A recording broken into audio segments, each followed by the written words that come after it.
ওকে, দেখেন আমি পোস্ট দিয়েছিলাম আর আগেও আপনাদের বলেছিলাম যখন আরএসআই পদ্ধতিতে বিসিএস প্রিলি এমসিকিউ সলভ প্রোগ্রাম এর ক্লাসগুলো শেষ করছিলাম এবং রিসেন্ট জিকের যে ক্লাসগুলো নিলাম তখনও বলেছিলাম যে শেষ মুহূর্তে আপনাদের করণীয় নিয়ে কিছু কথাবার্তা বলবো। একদম দ্বার প্রান্তে গিয়ে কথা বলার চেয়ে মনে হলো যে একটু আগে একটু কথা বলি। ঠিক আছে, একটু আগেই কথা বলি। আজকে কেবল 21 এপ্রিল, আপনাদের 26 এপ্রিল পরীক্ষা হবে। মোটামুটি 4 দিন আগে, এখনো আজকের দিন যদি বাদ দেন তাহলে 4 দিন আগে মোটামুটি কথা বলছি। তো শেষ 4 দিনে আসলে কি পড়বেন, মানে একদম আমি এখান থেকে শেষ 4 দিন কি পড়বেন, মানে আগামীকাল 22 এপ্রিল থেকে 22 এপ্রিল কি করবেন, 23 এপ্রিল কি করবেন, 24 এপ্রিল কি করবেন, 25 এপ্রিল, তারপরে 25 এপ্রিল হলো পরীক্ষার আগের রাত, সেই সময়টাতে কি করবেন আগের রাতে, ইভেন পরের দিন পরীক্ষা যেদিন হবে, পরীক্ষার মানে তখন পরীক্ষার হলে যাওয়ার প্রস্তুতি নিয়ে সবকিছু মিলে এবং পরীক্ষার হলে আপনি কিভাবে দাগাবেন সবকিছু নিয়ে আমি কথা বলবো আর কি। মানে সামনের যে 4 দিন এবং পরীক্ষার দিন সহ, ঠিক আছে, পরীক্ষার দিন সহ আপনি এখন থেকে কি কি করবেন সেটা আমি বলে দেবো। মোটামুটি এই মানে এইভাবে যদি চলেন তাহলে মেন্টালি অনেকটা ফ্রি থাকবেন। এবার আমি মেন্টালি ফ্রি, কারণ এবার আমার কোনো প্রিলি নাই। ঠিক আছে, খেয়াল করে দেখেন, এখন আমার এই অবস্থা, বর্তমানে যে অবস্থায় আছি, যে মেন্টালি আমি ফ্রি আছি। আগে 45তম বিসিএস এর আগে পর্যন্ত যদিও আমার আগে অনেকগুলো টিকা ছিল, কিন্তু মানে প্রিলি টিকা নিয়ে এরকম কোনো চাপ ছিল না, কিন্তু তারপরেও পরীক্ষার 2-3 দিন আগেও যদি আমি পড়তে বসতাম, তারপরে ওই 2-3 দিনের মধ্যে তো আমার অন্যরকম একটা স্ট্রেস কাজ করতো, কিছুটা হলেও তো স্ট্রেসের মধ্যে ছিলাম। কিন্তু এটা যদি খেয়াল করেন, যারা প্রথমবার আছেন বা দ্বিতীয়বার আছেন তাদের জন্য কিন্তু শেষের এই 4-5 দিন কিন্তু মেন্টালি অনেকটা স্ট্রেসের মধ্যে থাকে। সে সময়টাতে আপনারা কি পড়বেন, কোন কোন জায়গাটুকু রিভিশন করবেন, একটু এলোমেলো লেগে যায়, অনেক জায়গাটাতে একটু সমস্যাটা হয়। ঠিক আছে, আমি মোটামুটি সবগুলো নিয়েই কথা বলবো। একদম এখন থেকে যদি চিন্তা করি যে আজকে 21 এপ্রিল, আজকের কথা, আজকে দিনটা শেষ, 22 এপ্রিল থেকে যদি চিন্তা করি যে 4 দিন সময় আছে, এই 4 দিনের মধ্যে আপনাকে মোটামুটি সবগুলো সাবজেক্ট একবার রিভিশনে, মানে লাস্ট বারের মতো একটা রিভিশনে আনতে হবে।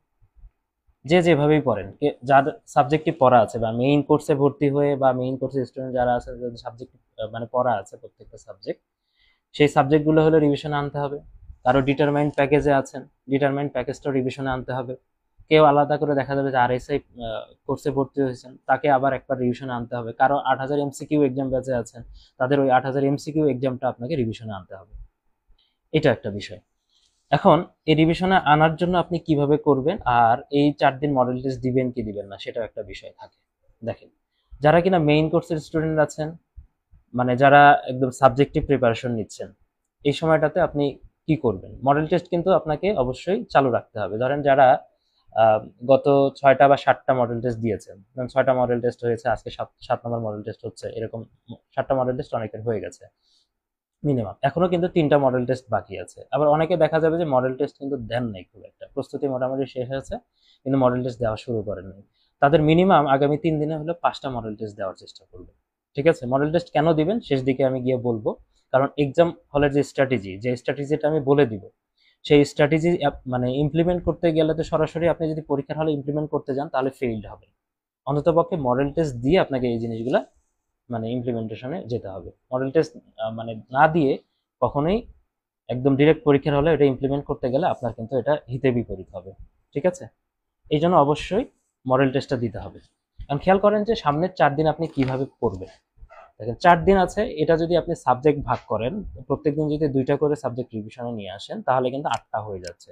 তার মধ্যে তাহলে কোন 2টা রিভিশনে আনবেন না বা কম আনবেন, সেটা হচ্ছে গণিত এবং মানসিক দক্ষতার। এখন গণিত এবং মানসিক দক্ষতার আলাদা করে পড়ার কোনো দরকার হয় না, শুধু শেষ দিনে গিয়ে কিছু রুলস দেখে নিতে হবে। আচ্ছা, তো দেখেন প্রত্যেকদিন 2টা সাবজেক্ট রিভিশনে আনবেন। এখন কোন 2টা সাবজেক্ট, একটা হলো যে আমরা জানি প্রথম কয়েকটা সাবজেক্ট যদি ধরি, যে বাংলা সাহিত্য এবং বাংলা ব্যাকরণ, তারপর ইংলিশ সাহিত্য, তারপরে ইংরেজি যে ব্যাকরণ আছে সেটা, এটা কিন্তু 70 মার্ক হয়ে যাচ্ছে। তারপর বাংলাদেশ বিষয়াবলী 30 মার্ক দিয়ে কিন্তু 100 কাভার হয়ে যাচ্ছে।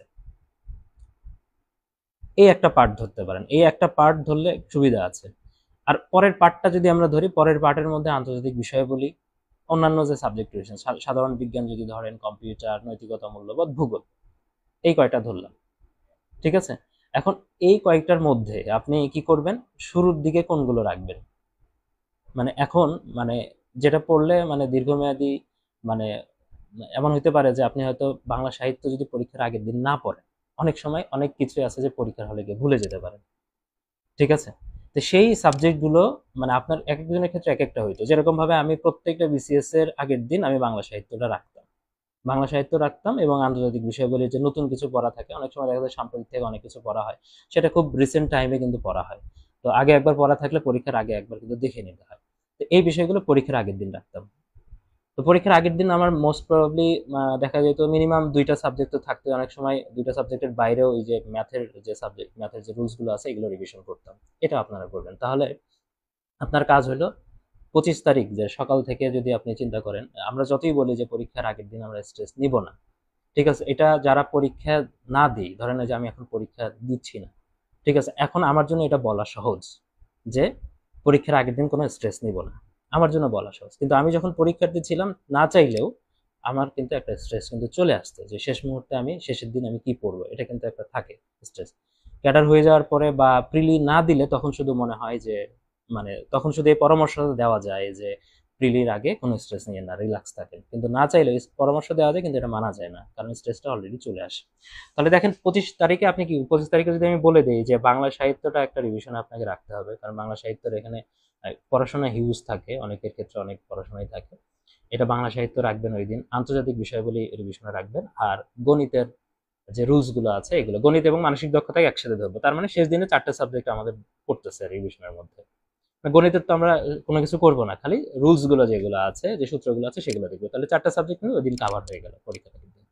এখন এর বাইরে কি আছে, বাংলাদেশ বিষয়াবলীর প্রশ্ন ইজি হয়, বিগত সালের প্রশ্ন থেকেই কিন্তু দেখা যায় যে 70 থেকে 80% প্রশ্ন কিন্তু কমন পড়ে। তাহলে বাংলা সাহিত্য যদি আপনি আগামীকালই যদি শুরু করেন, সরি বাংলাদেশ বিষয়াবলী, বাংলাদেশ বিষয়াবলী ধরেন 22 তারিখে আপনি পড়লেন, বাংলাদেশ বিষয়াবলী পড়লেন, এর সাথে ইংলিশ লিটারেচারটা হয়তো, বা ইংলিশ লিটারেচার যদি তার আগের দিন দেখেন মানে 24 তারিখ, ইংলিশ লিটারেচার পার্টটা আপনি পরের দিকেই দেখেন, বাংলাদেশ বিষয়াবলী দেখলেন, এর সাথে বাংলা ব্যাকরণ অথবা ইংরেজি যে গ্রামার আছে সেই পার্টটুকু দেখলেন, এই দুইটা সাবজেক্টে যে কোনো একটা কমপ্লিট হয়ে গেল 22 তারিখে। 23 তারিখে কি করলেন, 23 তারিখে গিয়ে বাদ বাকি যে সাবজেক্ট গুলো রয়েছে যে এখানে আছে একটু ইজি রাখবেন। এখন দেখেন সাধারণ বিজ্ঞান আছে এবং কম্পিউটার আছে, এই দুইটা একসাথে পড়লেন 23 তারিখে গিয়ে, সাধারণ বিজ্ঞান এবং কম্পিউটার। সাধারণ বিজ্ঞান এবং কম্পিউটার গত কয়েক বছরের প্রশ্ন যদি বিশ্লেষণ করি, এখানে আমি আপনাদের এটা নেওয়ার আগে আমি গত 4টা বিসিএস এর প্রশ্ন আমার কাছে যেগুলো কালেকশনে আছে সেগুলো আবার একটু দেখে নিলাম, যদিও ক্লাস আমি আরএসআই পদ্ধতিতে কয়েকদিন আগে নিয়েছি, পুরোটা বুঝলাম, তারপরেও আবার এখান থেকে আমি কিছু জিনিস পরামর্শ দিব, সেই জন্য প্রশ্নগুলো নিয়েও আমি বসছিলাম, আমার কালেকশনে থাকা যে প্রশ্নগুলো আছে সেগুলো নিয়ে, যেগুলোতে আমি পরীক্ষা দিয়েছি। তো দেখেন গত কয়েকটা বিসিএস এর প্রশ্ন যদি দেখি যে সাধারণ বিজ্ঞান এবং কম্পিউটারের প্রশ্ন তুলনামূলক কঠিন হচ্ছে, সুতরাং এখান থেকে আপনার যতটুকু আগের পড়া আছে ওইটুকুই পড়বেন। যদি এখানে 15-15-30-এর মধ্যে আপনার 20টা প্রশ্ন কমন পড়ে, ওটা নিয়ে সন্তুষ্ট থাকবেন, ঘাবড়ানোর কিছু নাই। ঠিক আছে, সবকিছু আগে থেকে বলে নিচ্ছি, এই কথাগুলো যেন পরীক্ষার হলে আপনার প্রশ্ন দেখে মাথায় যেন চলে আসে, এই বিষয়গুলো হচ্ছে আর কি। আচ্ছা, তাহলে ওইটা কি করলেন, তাহলে 22 তারিখে এটা গেল, 23 তারিখে এই সাধারণ বিজ্ঞান কম্পিউটার এগুলো দেখলেন। ঠিক আছে, 24 তারিখে গিয়ে কি করবেন, 24 তারিখে গিয়ে এই যে যেটা বললাম যে ইংলিশ লিটারেচার থাকলো, 24 তারিখে ইংলিশ লিটারেচারটা দেখেন, তারপরে এর সাথে ইংলিশ লিটারেচারের সাথে হয়তো বা ইংলিশ যদি মনে হয় যে গ্রামারও পড়বেন তাহলে পড়বেন, কারণ আগের দিন তো আমি ওই 22 তারিখের কথা বললাম, হয় বাংলা ব্যাকরণ রাখবেন না বা ইংলিশ মানে ব্যাকরণ রাখবেন। যদি ওখানে বাংলা ব্যাকরণ পড়েন তাহলে এখানে ইংলিশ লিটারেচার এবং মানে ব্যাকরণ যেটা আছে গ্রামার পার্টটা পুরোটুকুই দেখলেন 35 মার্কটা, তাহলে এটা কিন্তু কাভার হয়ে গেল। আর কিন্তু সাবজেক্ট এখন কি থাকলো, এখানে ওই যে ভূগোল থাকলো আর নৈতিকতা মূল্যবোধ থাকলো। ঠিক আছে, ভূগোল নৈতিকতা মূল্যবোধ, আচ্ছা এটাও মনে হয় বাদ গেল, এটা মানে 4 × 8 আমি বললাম তো, আর দুইটা, হ্যাঁ প্রত্যেকদিন আমার কোনটা বাদ গেল, 22 তারিখে দুইটা সাবজেক্টের কথা বললাম, 23 তারিখ, 24 তারিখ, 25 তারিখ। আচ্ছা, 22 তারিখে বললাম হচ্ছে বাংলাদেশ বিষয়াবলী এবং বাংলা ব্যাকরণ ধরেন। ঠিক আছে, 23 তারিখে সাধারণ বিজ্ঞান কম্পিউটার। আচ্ছা, এখানে আরেকটা বিষয় থাকবে, এর আমি যেহেতু এই পার্ট পার্ট করে আমি ধরি নাই, এখানে আরেকটা বিষয় ইনক্লুড করবেন, সেটা হলো যেহেতু আমি ইয়ের কথা বলিনি, বাংলা সাহিত্য বা বাংলা গ্রামার এই পার্টটা আলাদা করে যেহেতু আমি বলি নাই, হ্যাঁ, সেহেতু এখানে আপনাকে বাড়ায় নিতে হবে। তাহলে এই 4টা একসাথে শেষ করবেন।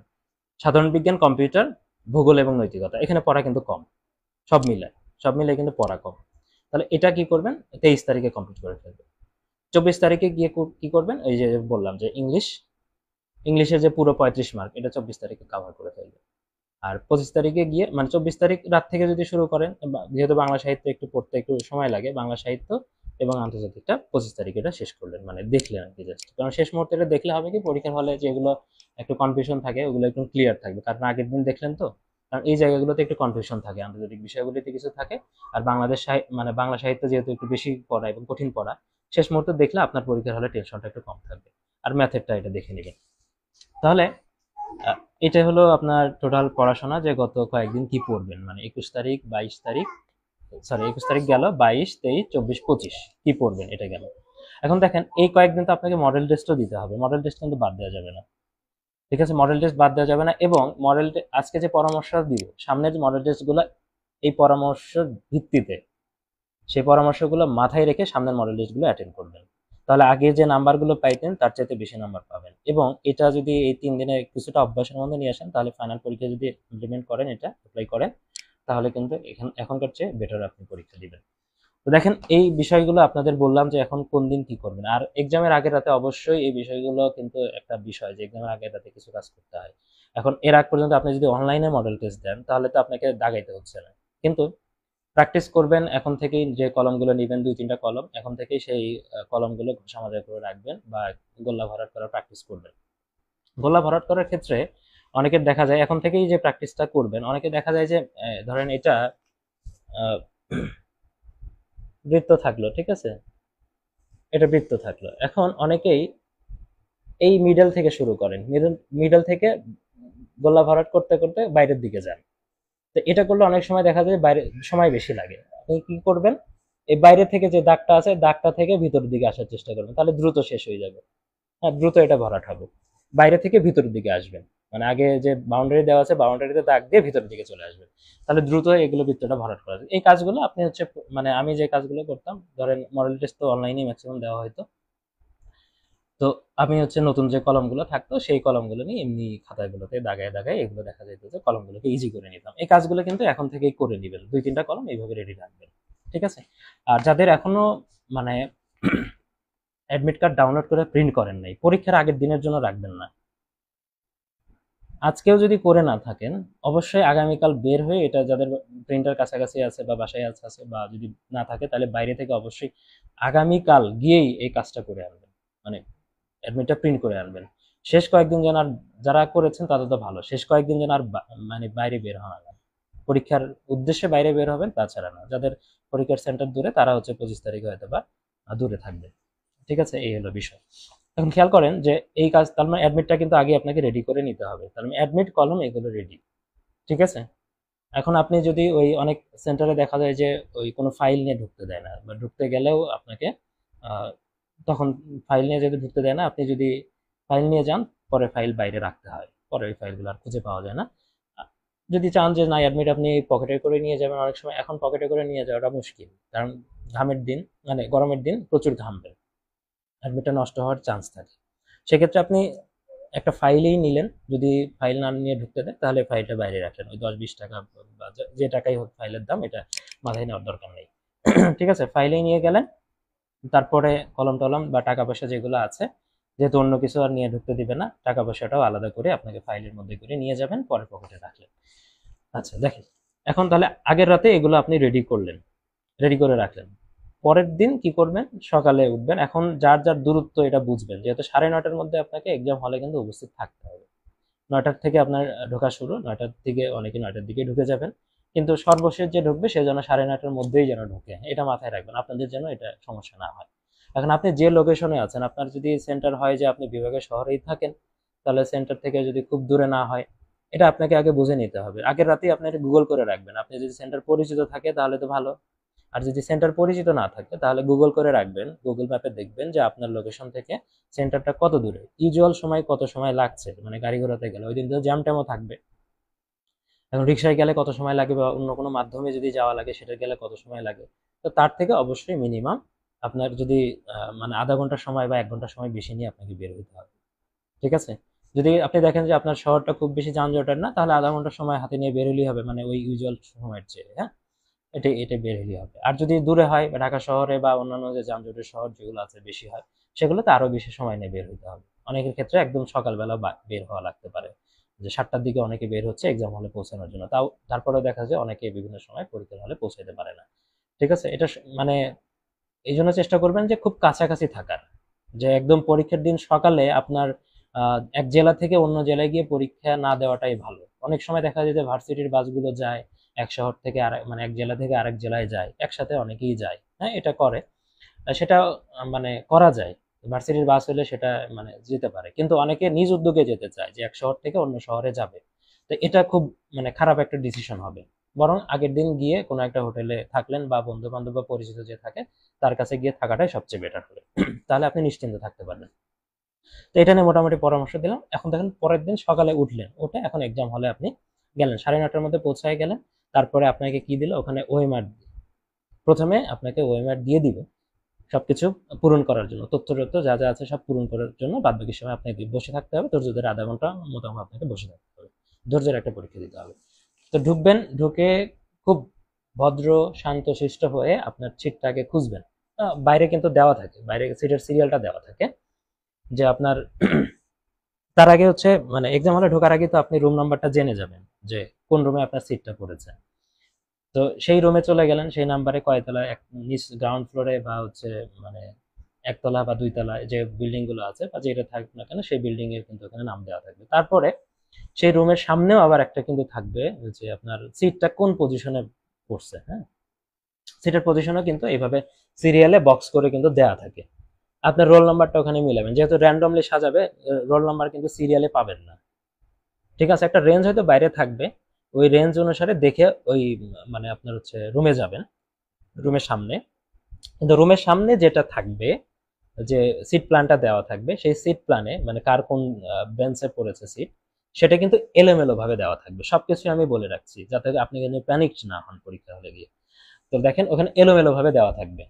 তো দেখা গেল যে আপনি হচ্ছে একদম শুরু থেকে খোঁজা শুরু করছেন, আপনার রোল কিন্তু শেষেও পড়তে পারেন, একদম শেষেও থাকতে পারে এখানে।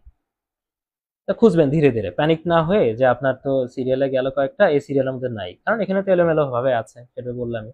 তাহলে এটা কি প্যানিক না হয়ে এখানে যদি 2-3টা কলাম থাকে, 3-3টা কলামে খুঁজবেন, খুঁজে দেখবেন যে কোন পজিশনে, কারণ ব্রেঞ্চে যতগুলা মানে ব্রেঞ্চের সারি থাকবে, কলাম থাকবে, সেই কলাম অনুসারেই কিন্তু এখানে দেওয়া থাকবে। আপনার যদি দেখা যায় যে একদম শেষ নাম্বারে আপনার সিরিয়ালটা আছে, থার্ড কলামের একদম শেষ নাম্বারে, তার মানে আপনার একদম সর্বশেষে সিট। মিডলের কলামে মিডলে যদি থাকে, তার মানে মিডলের সারির যে বেঞ্চগুলো আছে ওই বেঞ্চের আপনার মিডলে সিট আছে, এটা দেখে বুঝে যাবেন। তারপরে ওই বরাবর গেলেন, তারপরে 2-3টা বেঞ্চ সার্চ করে হয়তো বা আপনি খুঁজে পাবেন, 2-3টা আশেপাশের বেঞ্চগুলো খুঁজলেই পেয়ে যাবেন।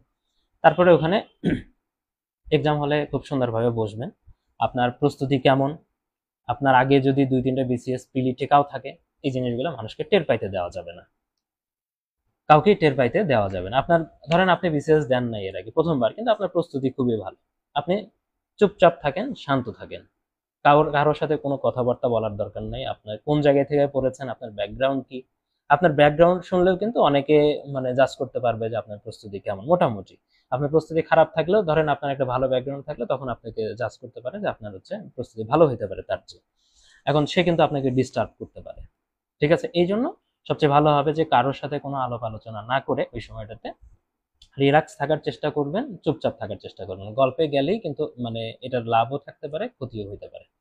আর গল্প করার আলটিমেটলি ওইরকম ভাবে সময়ও নাই। আপনি ওএমআর দিয়ে দিল, এখন ওটাতে অ্যাডমিট কার্ডের অনুসারে আপনার রেজিস্ট্রেশন নাম্বার, সিগনেচার, জেলা, নিজ জেলা আছে, এগুলো সব সুন্দরভাবে মানে আগে লিখবেন। এখন এটা সরাসরি প্র্যাকটিস ওখানে না করে আগে আগে হচ্ছে অ্যাডমিট কার্ডটা নিয়ে এসে আপনার এক্সট্রা যদি ওএমআর যদি না থাকে, অনলাইন থেকে ডাউনলোড করে নিয়ে ওটা পূরণ করে কয়েকবার চেষ্টা করবেন যে বাসায় প্র্যাকটিস করতে। আমি এটা করতাম, তাহলে সুবিধা হবে এটা।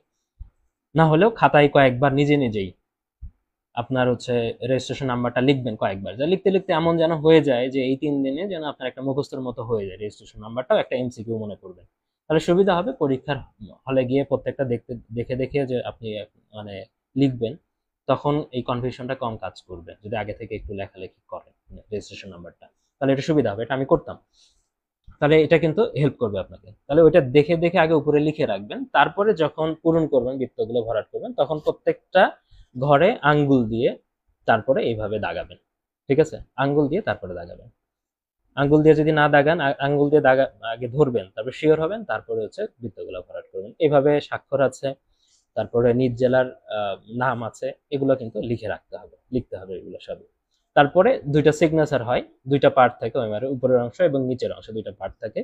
দুইটা পার্টে ইনভিজিলেটর যে থাকবে সে কিন্তু ওখানে সিগনেচার দিবে। এটাও একটা ইম্পর্টেন্ট বিষয়। অনেকে দেখা যায় যে পরীক্ষা শুরুর আগেই সিগনেচারটা দিয়ে নেয়, তাহলে পরীক্ষার সময়টাতে মানে অনেক টিচার আছে যে দিয়ে ফেলে, তাহলে পরীক্ষার সময়টাতে কি হয় না, কোনো রকম ঝামেলা হয় না, আপনার সময়টা নষ্ট হয় না। তাহলে এই বিষয়টা কিন্তু যদি দেখেন দুই জায়গায় সাইন হলো কিনা, এটাও দেখে নিতে হবে। আর যদি পরীক্ষা মোটামুটি 2 ঘন্টা হইলো, আপনাকে 10 মিনিট টাইম লস করতে হবে। হ্যাঁ, এদিক ওদিক অনেক বিষয়ে টাইম লস করতে হবে। এখন দেখেন, পরীক্ষার হলে সিটে বসার সময় বা পরীক্ষা হলে ঢোকার পরে কিছু সিনারিও আপনার সাথে ঘটতে পারে, যে সিনারিও ঘটলে আপনি ঘাবড়ে যেতে পারেন, আপনার যে প্রস্তুতি আছে বা মাইন্ড সেট আপ আছে, সেই মাইন্ড সেট আপ নষ্ট হয়ে গেলে আপনার পরীক্ষা খারাপ হতে পারে। সেই বিষয়গুলো কোনগুলো হতে পারে, যে এক্সাম হলে মানে যে হলে আপনার সিটটা পড়েছে, সেই বিশেষ করে সেই শ্রেণী কক্ষের ঘড়িটা নষ্ট থাকতে পারে। কি হতে পারে, আমার এই যে কয়েকটা বিসিএস দিছে, তার মধ্যে 2টা বিসিএস এ ঘড়ি ছিল না, মানে ঘড়ি ছিল নষ্ট, ব্যাটারি ছিল না, বা কোনোভাবে এটা হয় নাই। ঠিক আছে, ঠিক করতে পারে নাই পরীক্ষার মানে আধা ঘন্টা আগেই তো ঢুকছি, টের পাওয়া গেছে, কমপ্লেন জানানোর পরেও কি হয়নি, এটা ঠিক ব্যবস্থা নিতে পারে নাই। তাহলে একটা কি বললাম, ঘড়ি নষ্ট থাকতে পারে। ঘড়ি নষ্ট থাকলে আলটিমেটলি ওই হলের সবাই কিন্তু প্যানিক থাকবে স্বাভাবিকভাবে, প্রথমবারের মতো। তা আমি বলবো যে এটা প্যানিকড, ওই সময়টাতে মনে হইতে প্যানিক হওয়ার এক স্বাভাবিক এটা আর কি। হ্যাঁ, যে ঘড়ি না থাকলে আপনি টাইম ম্যানেজমেন্ট কিভাবে করবেন। তো সেক্ষেত্রে কিছু সলিউশন আছে, যে যে টিচার কর্তব্যরত যে টিচার থাকে, সে প্রথমে বলছিল যে আমাকে মানে ওই সর্বশেষ 45তম বিসিএস এই ঘটনা ঘটছিল, বলেছিল যে আধা ঘন্টা পর পর বলবে। তো আধা ঘন্টা পর পর টাইমটা শোনাটাও একটা রিস্কি বিষয়, কারণ আপনার টাইম ম্যানেজমেন্ট কিন্তু থাকতে হবে প্রত্যেক 15 মিনিট পর পর। তো মোটামুটি আমি রিকোয়েস্ট করেছিলাম, স্যার 15 মিনিট পর পর বলে দিলে সবচেয়ে ভালো হয়, তাহলে টাইম ম্যানেজমেন্টের একটা বিষয় থাকে। তাহলে এটা একটা জেনে নেবেন, যদি কারো হলে ঘড়ির সমস্যা থাকে, অন্তত পক্ষে যিনি দায়িত্বরত থাকবেন, যে টিচার ইনভিজিলেটর, তাকে 15 মিনিট পর পর সময়টা বলে দিতে বলবেন। তাহলে সুবিধা হবে কি, আপনার 15 মিনিটে একটা টার্গেট সেট আপ করতে হবে, যে 15 মিনিটে এতগুলো দাগাইতে হবে। 15 মিনিটে আপনার মিনিমাম, আমি ওটা নিয়ে আমি কথা বলবো, একটু পরেই বলবো। তাহলে এটা একটা বিষয়, তাহলে প্যানিকড হবেন না। এটা যদি প্যানিকড হয়ে যান, আপনার মাথার একটা স্ট্রেস তখন চলে আসবে, আপনার তখন পরীক্ষা খারাপ হওয়ার সম্ভাবনা থাকে। এটা একটা বিষয়। একটা হলো যে ব্রেনস নষ্ট, মানে ব্রেনসের সমস্যা থাকতে পারে। আপনি যে বেঞ্চে বসছেন, ওই বেঞ্চে আপনি যেখানে মানে দাগাবেন, ওখানে এমন একটা অবস্থা, কারণ নিচে তো অন্য কোনো কাগজ টাগজ আপনার কাছে নাই, যে ওটার সাপোর্টটা নিচে দিয়ে আপনি উপরে দাগালে আপনার ওই ম্যাটটা নষ্ট হবে না। অনেক সময় আপনি যেখানে দাগাবেন ওখানে ব্রেঞ্চ দেখবেন এবড়ো থেবড়ো, এই একটা অবস্থা থাকতে পারে। ঠিক আছে, এটা একটা কথা। তো সেই ক্ষেত্রে আপনার কি হইতে পারে, আপনার যদি অন্যান্য সিটে যদি কোনো পরীক্ষার্থী না থাকে, সেক্ষেত্রে সিট চেঞ্জ করা লাগতে পারে। সেটা আপনার যে দায়িত্বরত যে ইনভিজিলেটর যিনি থাকবেন, মানে যিনি থাকবেন ওখানে পরীক্ষার হলে, যে টিচার থাকবেন, তাকে বলবেন। ঠিক আছে, তাকে রিকোয়েস্ট করবেন যে এখানে এটা সমস্যা স্যার, যে কোনো সিট ফাঁকা থাকলে আমাকে কাইন্ডলি সেখানে মানে যে বসার সুযোগ দিবেন। ঠিক আছে, এই কাজটা অবশ্যই প্রশ্ন দেওয়ার আগেই মিনিমাম, হ্যাঁ, যে 5 মিনিট আগে এটা, 2-3 মিনিট আগে এটা অবশ্যই করতে হবে। এটা একটা বিষয় থাকে। তো এটা কেন করতে হবে এই সময়টাতে, এটা কারণ হলো যে সিট যদি আগে চেঞ্জ না করে নেন, পরবর্তীতে আরেকটা মানে এটা মানে অনিচ্ছাকৃত হলেও এটা অনেক সময় হয়, অনেক সময় যে প্রশ্ন বিতরণের সময় কিন্তু সেট থাকে। ধরেন 4টা সেটের প্রশ্ন থাকলো, ক খ গ ঘ, বা 1 2 3 4, 4টা সেট। তো আপনি পেছনের বেঞ্চে যদি বসেন, আপনার সাইডে একজন থাকবে, সামনে থাকবে, আবার সামনে আবার 2জন থাকবে। এই 4 জনের সেট কখনো কি হবে না, এক হবে না, 1 2 3 4 এরকম ভাবে থাকবে। এবং প্রত্যেকটা সেটের কিন্তু আলাদা আলাদা, দেখেন এরকম ভাবে কালার দেখতে পাচ্ছেন, এরকম কিন্তু আলাদা আলাদা ভাবে সাদা, এই যে এখানে এখানে হলুদ কালার, এইভাবে কিন্তু আলাদা আলাদা একটা কালার দেওয়া থাকে, সেট কোড এগুলো থাকে, কোন সেটের প্রশ্ন হবে, সেটের নামও দেওয়া থাকে। তাহলে দেখা যাবে যে যখন প্রশ্ন ডিস্ট্রিবিউট করার সময়টাতেই কিন্তু বলে দেয় যে কার 1 নম্বর সেট, 2 নম্বর সেট, 3 নম্বর সেট, 4 নম্বর সেট। এটা আপনার ওএমআরে কিন্তু লেখা থাকে, মানে ওএমআরেও কিন্তু থাকবে এটা, যে আপনার কত নম্বর সেটের আছে, আপনার কিন্তু সেই সেটের প্রশ্নটাই নিতে হবে। এক নম্বর সেট থাকলে আপনাকে এক নম্বর সেটের প্রশ্নটাই নিতে হবে, 2 নম্বর থাকলে 2 নম্বর সেটের প্রশ্নটাই নিতে হবে। আপনার ওএমআর উপরে কিন্তু সেট নম্বর আগে থেকে ফিক্সড করে দেওয়া থাকবে, কিন্তু ওই ওএমআরটা দেওয়ার সময় মোটামুটি এইভাবে অ্যারেঞ্জমেন্ট করে বসায় যাতে 1 2 3 4 এটা মানে কোনোভাবেই মানে 1 2 3 4 এভাবে সিরিয়ালে থাকে, যেমন পাশাপাশি মানে একই রকম সিট মানে সেট যেন দুইটা পাশাপাশি সিটে না পড়ে। ঠিক আছে, এইভাবেই চেষ্টা করে। তারপরেও যদি দেখা যায় যে কোনো একটা জায়গায় যে এরকম ভাবে মিল করতে পারে নাই বা অ্যারেঞ্জমেন্ট করতে পারে নাই, সেক্ষেত্রে সেই সিটগুলো কিছু কিছু সময় চেঞ্জ করে দেওয়া হয়। সেটা কিন্তু হইতে পারে যে পরীক্ষার প্রশ্ন দিয়ে দিছে, তারপরে হইতে পারে যে 5 মিনিট পরে কোনো মানে ওই টিচারের দায়িত্বরত টিচারের হয়তো বা নজরে আসলো বিষয়টা, তখন আপনাকে কিন্তু সিটটা চেঞ্জ করে দিতে পারে, হতে পারে এটা। তো এটাও একটা সিচুয়েশন, কিন্তু এটা দেখেও ঘাবড়ানো যাবে না। যেহেতু আপনি ঘাবড়াবেন কখন, যখন আগে থেকে এই বিষয়গুলো জানবেন না। যেহেতু আমি আগে থেকে বিষয়গুলো বলে দিচ্ছি, এই সিচুয়েশন হইতে পারে, সবার ক্ষেত্রেই হবে এমন না। আমি যেগুলো বলে দিচ্ছি এই সিচুয়েশন গুলো কিন্তু আপনার মাথায় থাকবে, ঠিক আছে? তাহলে মাথায় থাকলে এগুলো নিয়ে আর প্যানিক হবেন না, এটা একটা বিষয় থাকবে। আর একটা কথা শুরুতেই বলেছি যে চুপচাপ থাকতে মানে কারোর সাথে কোনো আলাপ করার ওই সময়টাতে প্রয়োজন নাই। ঠিক আছে, আলাপ করলে এটা আপনার উপকারের চেয়ে অপকারটাই বেশি হবে। উপকার হবে তার যার প্রস্তুতি খারাপ। আপনার যদি প্রস্তুতি ভালো হয় আপনার জন্য অপকার এটা, ঠিক আছে? কারণ ওই সময়টাতে মানে আপনি কাউকে যদি হেল্প করতেই চান, তাকে হয় প্রিলি পরীক্ষায় হেল্প মানে বসার আগে হেল্প করতে হবে, নাহলে প্রিলি পরীক্ষা দিয়ে এসে তাকে হেল্প করতে হবে। পরীক্ষার হলে কোনো হেল্প করার প্রয়োজন নাই, আপনার জন্য খারাপ হবে, এটা মাথায় রাখবেন। আচ্ছা, এখন আরেকটা বিষয় থাকে পরীক্ষার হলে, এখন যেহেতু মানে গরম অনেক বেশি, প্রায়ই সবাই পানি নিয়ে যাবে। পানির বোতল খুব সাবধানে রাখতে হবে।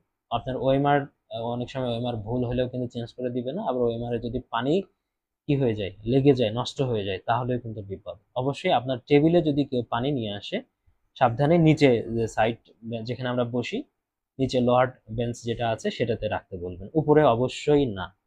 ঠিক আছে, এটা নিজ দায়িত্বে আপনি নিজে তাকে রিকোয়েস্ট করবেন নিচে রাখার জন্য। আপনি নিয়ে গেলেও তাই, আপনি অবশ্যই নিচে লোয়ার বেঞ্চে রাখবেন, উপরের বেঞ্চে কখনোই রাখবেন না। ঠিক আছে, নাহলে যদি হঠাৎ করে যদি পড়ে যায় নড়াচড়ার কারণে আপনার ওএমআর শিটটা যদি নষ্ট হয়ে যায়, তাহলে কিন্তু বিপদ আছে। তাহলে এখানে সিটে বসেই কাজ বলে দিলাম। এখন তারপরে ঠিক 10টা বাজবে, ঘন্টা বসবে। ঠিক আছে, ঘন্টা বাজলো, ঘন্টা বাজার পরে কি করবেন, আপনার হচ্ছে প্রশ্নটা তো সবাইকে দিয়ে দিবে। এখন সেট যদি ওখানে যদি 2 জন থাকে, মানে দায়িত্বে যদি রুমে 2 জন থাকে, তাহলে খুব দ্রুত ডিস্ট্রিবিউশন হয়ে যাবে। ঠিক আছে, আর যদি ডিস্ট্রিবিউশন মানে একজন থাকলে একটু সময় লাগবে, সেক্ষেত্রে সবাইকে বলবে যে সেট 1 নম্বর সেট যারা আছেন তারা দাঁড়ান। ঠিক আছে, এটাই সাধারণত করবে। 1 নম্বর সেট সবাইকে দিবে, 2 নম্বর সেট যারা আছে তারা দাঁড়ান, সবাইকে দিয়ে দিবে। 3 নম্বর সেট যারা আছেন তারা দাঁড়ান, সবাইকে দিয়ে দিচ্ছে। 4 নম্বর সেটটা সবার শেষে যারা আছে সবাই পাবে, এবং সর্বশেষ যে পরীক্ষার্থী থাকবে সে সবার শেষে পাবে। আবার এটা কিন্তু একটা বিষয় থাকবে, আপনার মনে হবে যে অন্য কেউ এই সময়টাতে হয়তো বা 2 3টা এমসিকিউ দেখে ফেলবে। এটা একটা সিচুয়েশন, এটা আপনার কারো না কারো ভাগ্যে তো এটা পড়বেই, এটা এটা তো কোনোভাবে এড়ানোর কোনো সুযোগ নাই। কাউকে না কাউকে কেউ প্রথমে প্রশ্ন পাবে, কেউ শেষে প্রশ্ন পাবে, এটা স্বাভাবিক বিষয়। আপনাকে বলেছি যে মিনিমাম আপনাকে 10 মিনিট আপনি টাইম লস না ধরলে আপনাকে মিনিমাম 2 ঘন্টার মধ্যে 5 মিনিট আপনাকে টাইম লস ধরতেই হবে। আপনার সময় হলো মানে 5 মিনিট টাইম লস ধরে বাদ বাকিটা হিসেব সময়ের মধ্যে আপনাকে বাদ বাকি সবই করতে হবে। ধরেন প্রশ্ন পাইলেন, আমি এটা প্রশ্ন হাতে নিয়েছি হলো 41তম বিসিএস এর প্রশ্নটা। ঠিক আছে, দেখ এখন আমি প্রশ্ন পাওয়ার আগে আরো কিছু কথা বলি যে গত কয়েক বছরের প্রশ্ন যদি আমরা দেখি, যে প্রশ্ন একদম সহজ হয়েছে কোন কোন জায়গাগুলো থেকে, কোন কোন জায়গা থেকে একটু কঠিন প্রশ্ন হয়েছে, আর কিছু জায়গা থেকে মিক্স দুইভাবেই আছে। আমরা যদি দেখি যে প্রশ্ন সহজ হয়েছে বাংলাদেশ বিষয়াবলী, ইংরেজিটাও তুলনামূলক সহজ, ইংলিশ লিটারেচারের পার্টটা মাঝে মাঝে এদিক ওদিক করেছে, কঠিন হয়েছে বা সহজই দিয়েছে, যেগুলো দিয়েছে সেগুলো মানে একদম আহামরি খুব কঠিন না, যেগুলো 15টার মধ্যে যদি 10টা পারা যায় 10টাই সহজ ছিল, আর 5টা কঠিন মানে অনেক কঠিন মানে কেউই পারে না, এরকম টাইপেরই ছিল। ভূগোল নৈতিকতা এগুলো মোটামুটি সহজ ছিল, নৈতিকতা ম্যাক্সিমামই সহজ দিয়েছিল, ভূগোল 2 একটা প্রশ্ন একটু হয়তো হার্ড করেছিল। প্রশ্ন কঠিন হয়েছে বিজ্ঞানে, কম্পিউটারে এবং বাংলায়। বাংলা যে সব পরীক্ষায় কঠিন হয়েছে এমন না, বাংলা সাহিত্য প্রশ্নটাই আসলে এভারেজে একটু কঠিন হয়, আনকমন থাকলে সেটা কঠিন হবে, কারণ আপনি বাংলা সাহিত্যের স্টুডেন্ট না।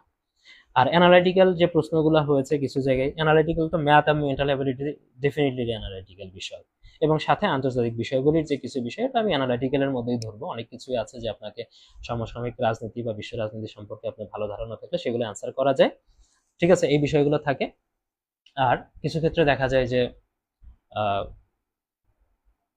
মানে একদম অ্যানালাইসিস করে ডেট টেট বা তারিখ টারিখ এগুলো করে অ্যানালাইসিস করে কিন্তু অ্যান্সার কিন্তু করা যায়, আন্তর্জাতিক বিষয়গুলো এটা থাকে।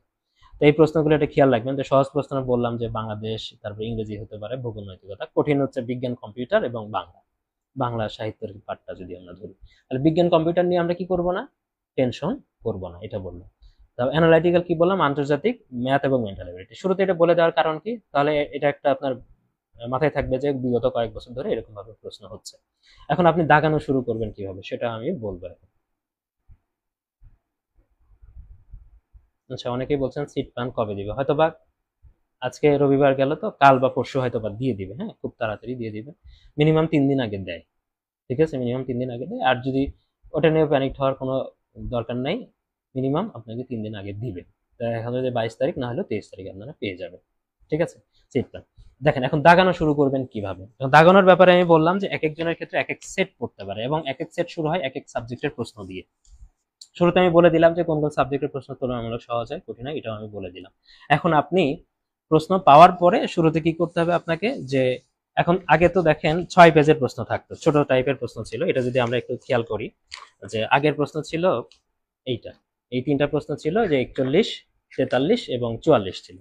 এইটা তার তুলনায় কি 45টা একটু লম্বা। এখানে প্রশ্ন কিন্তু বেশি আটানো হয়েছে। এখানে 4টা পেজ আছে, 4টা পেজ আছে, আগের গুলোতে ছিল 6টা পেজ। এবং এই পেজগুলো স্ট্যাপলার করা থাকে না। ডেফিনেটলি আগে 6টা পেজটা হ্যান্ডেল করা একটু ঝামেলারই ছিল, উল্টা পাল্টা করা বা উড়ে টুরে যাইতো, এটা সমস্যা ছিল একটু। এখন মোটামুটি 4টা পেজে চলে আসার কারণে আগামীতেও আপনাদের সময় 4টা পেজই থাকার কথা আশা করা যায়। দেখা যাবে যে এই স্ট্যাপলার করা থাকবে না, অবশ্যই সাবধানে রাখবেন, বাতাসে বা ফ্যানের বাতাসে উড়ে যেতে পারে, অবশ্যই হাতের প্রেসারে রাখতে হবে। এখন দেখেন আপনার যে সেটই করুক না কেন, আপনার দেখবেন যে 1 থেকে 100 পর্যন্ত 200 পর্যন্ত প্রশ্ন আছে কিনা ঠিকঠাক, মানে একবার করে উল্টায় নিবেন, জাস্ট এইভাবে উল্টায় নিবেন এই প্রশ্নগুলো সব ঠিক আছে কিনা, শেষ পর্যন্ত 200 নম্বর পর্যন্ত আছে কিনা, এটা দেখা হলো তারপরে শুরুতে চলে আসবে। এখন দেখা যায় যে এখানে দাগানোর ক্ষেত্রে অনেকে কয়েকটা স্ট্র্যাটেজি ফলো করে। সেই প্রথম স্ট্র্যাটেজিটা হলো যে অনেকে সহজ কোন প্রশ্নটা হয়েছে, কোন সাবজেক্টের প্রশ্ন সহজ হয়েছে সেটা আগে খোঁজার চেষ্টা করে, সেটা দিয়ে শুরু করবে, মানে মুডটা ভালো করতে চায়, মুড ভালো করতে চায়। আর এটার নেগেটিভ বিষয় আছে কিছু জায়গায়। দেখেন মুড, আপনি ধরেন এই যে গতবার 45তম বিসিএস এর প্রশ্ন যদি ধরি, যে বাংলা প্রথমে আমার এই সেটে প্রশ্নটা পড়েছিল, বাংলাতে আপনারা জানেন তুলনামূলক প্রশ্নটা কঠিন হয়েছে। এখন আমি যদি এটা থেকে শুরু না করে আমি যদি আগে খুঁজতাম যে কোন সাবজেক্টের প্রশ্ন সহজ হয়েছে, এটা কিন্তু ওভারঅল আপনি যদি বাংলাদেশ বিষয়গুলিটা খুঁজতে যান, বাংলাদেশ বিষয়গুলি 30টা প্রশ্ন কি এই দেখা সম্ভব যে এর মধ্যে দেখে আপনি বুঝবেন যে আমার 25টাই সহজ হয়েছে কিনা? এটা দেখা কিন্তু একটু সময় সাপেক্ষ বিষয়। আবার ধরেন খেয়াল করেন যে আপনি দেখলেন, এইভাবে আপনি করলেন, ধরেন 71 নম্বরের প্রশ্ন আছে হলো বাংলাদেশ বিষয়াবলীর প্রশ্ন, ঠিক আছে, বাংলাদেশ বিষয়ের প্রশ্ন। এখন আপনি চাইলেন যে সহজ দিয়ে শুরু করেন। আমি বলছি যে গত বিসিএস কয়েকটা বিসিএস এর মধ্যে বাংলাদেশ বিষয়গুলির প্রশ্নটা সহজ হয়, আপনি সেটা মাথায় রেখে বাংলাদেশ বিষয়গুলি খুঁজলেন। বাংলাদেশ বিষয়গুলি শুরুতে থাকলে তো ভালো, আপনি যদি না হয়, যদি শেষে হয়, যেমন এটা 71 নম্বর প্রশ্নে আছে, এখন আপনি এখান থেকে দাগানো শুরু করেন, 71 নম্বর থেকে দাগানো শুরু করলেন। এখন আপনাকে কি করতে হবে, ওএমআর 71-এ দাগাইতে হবে। খেয়াল করে দেখেন, ওখান থেকে দাগানো শুরু করলেন।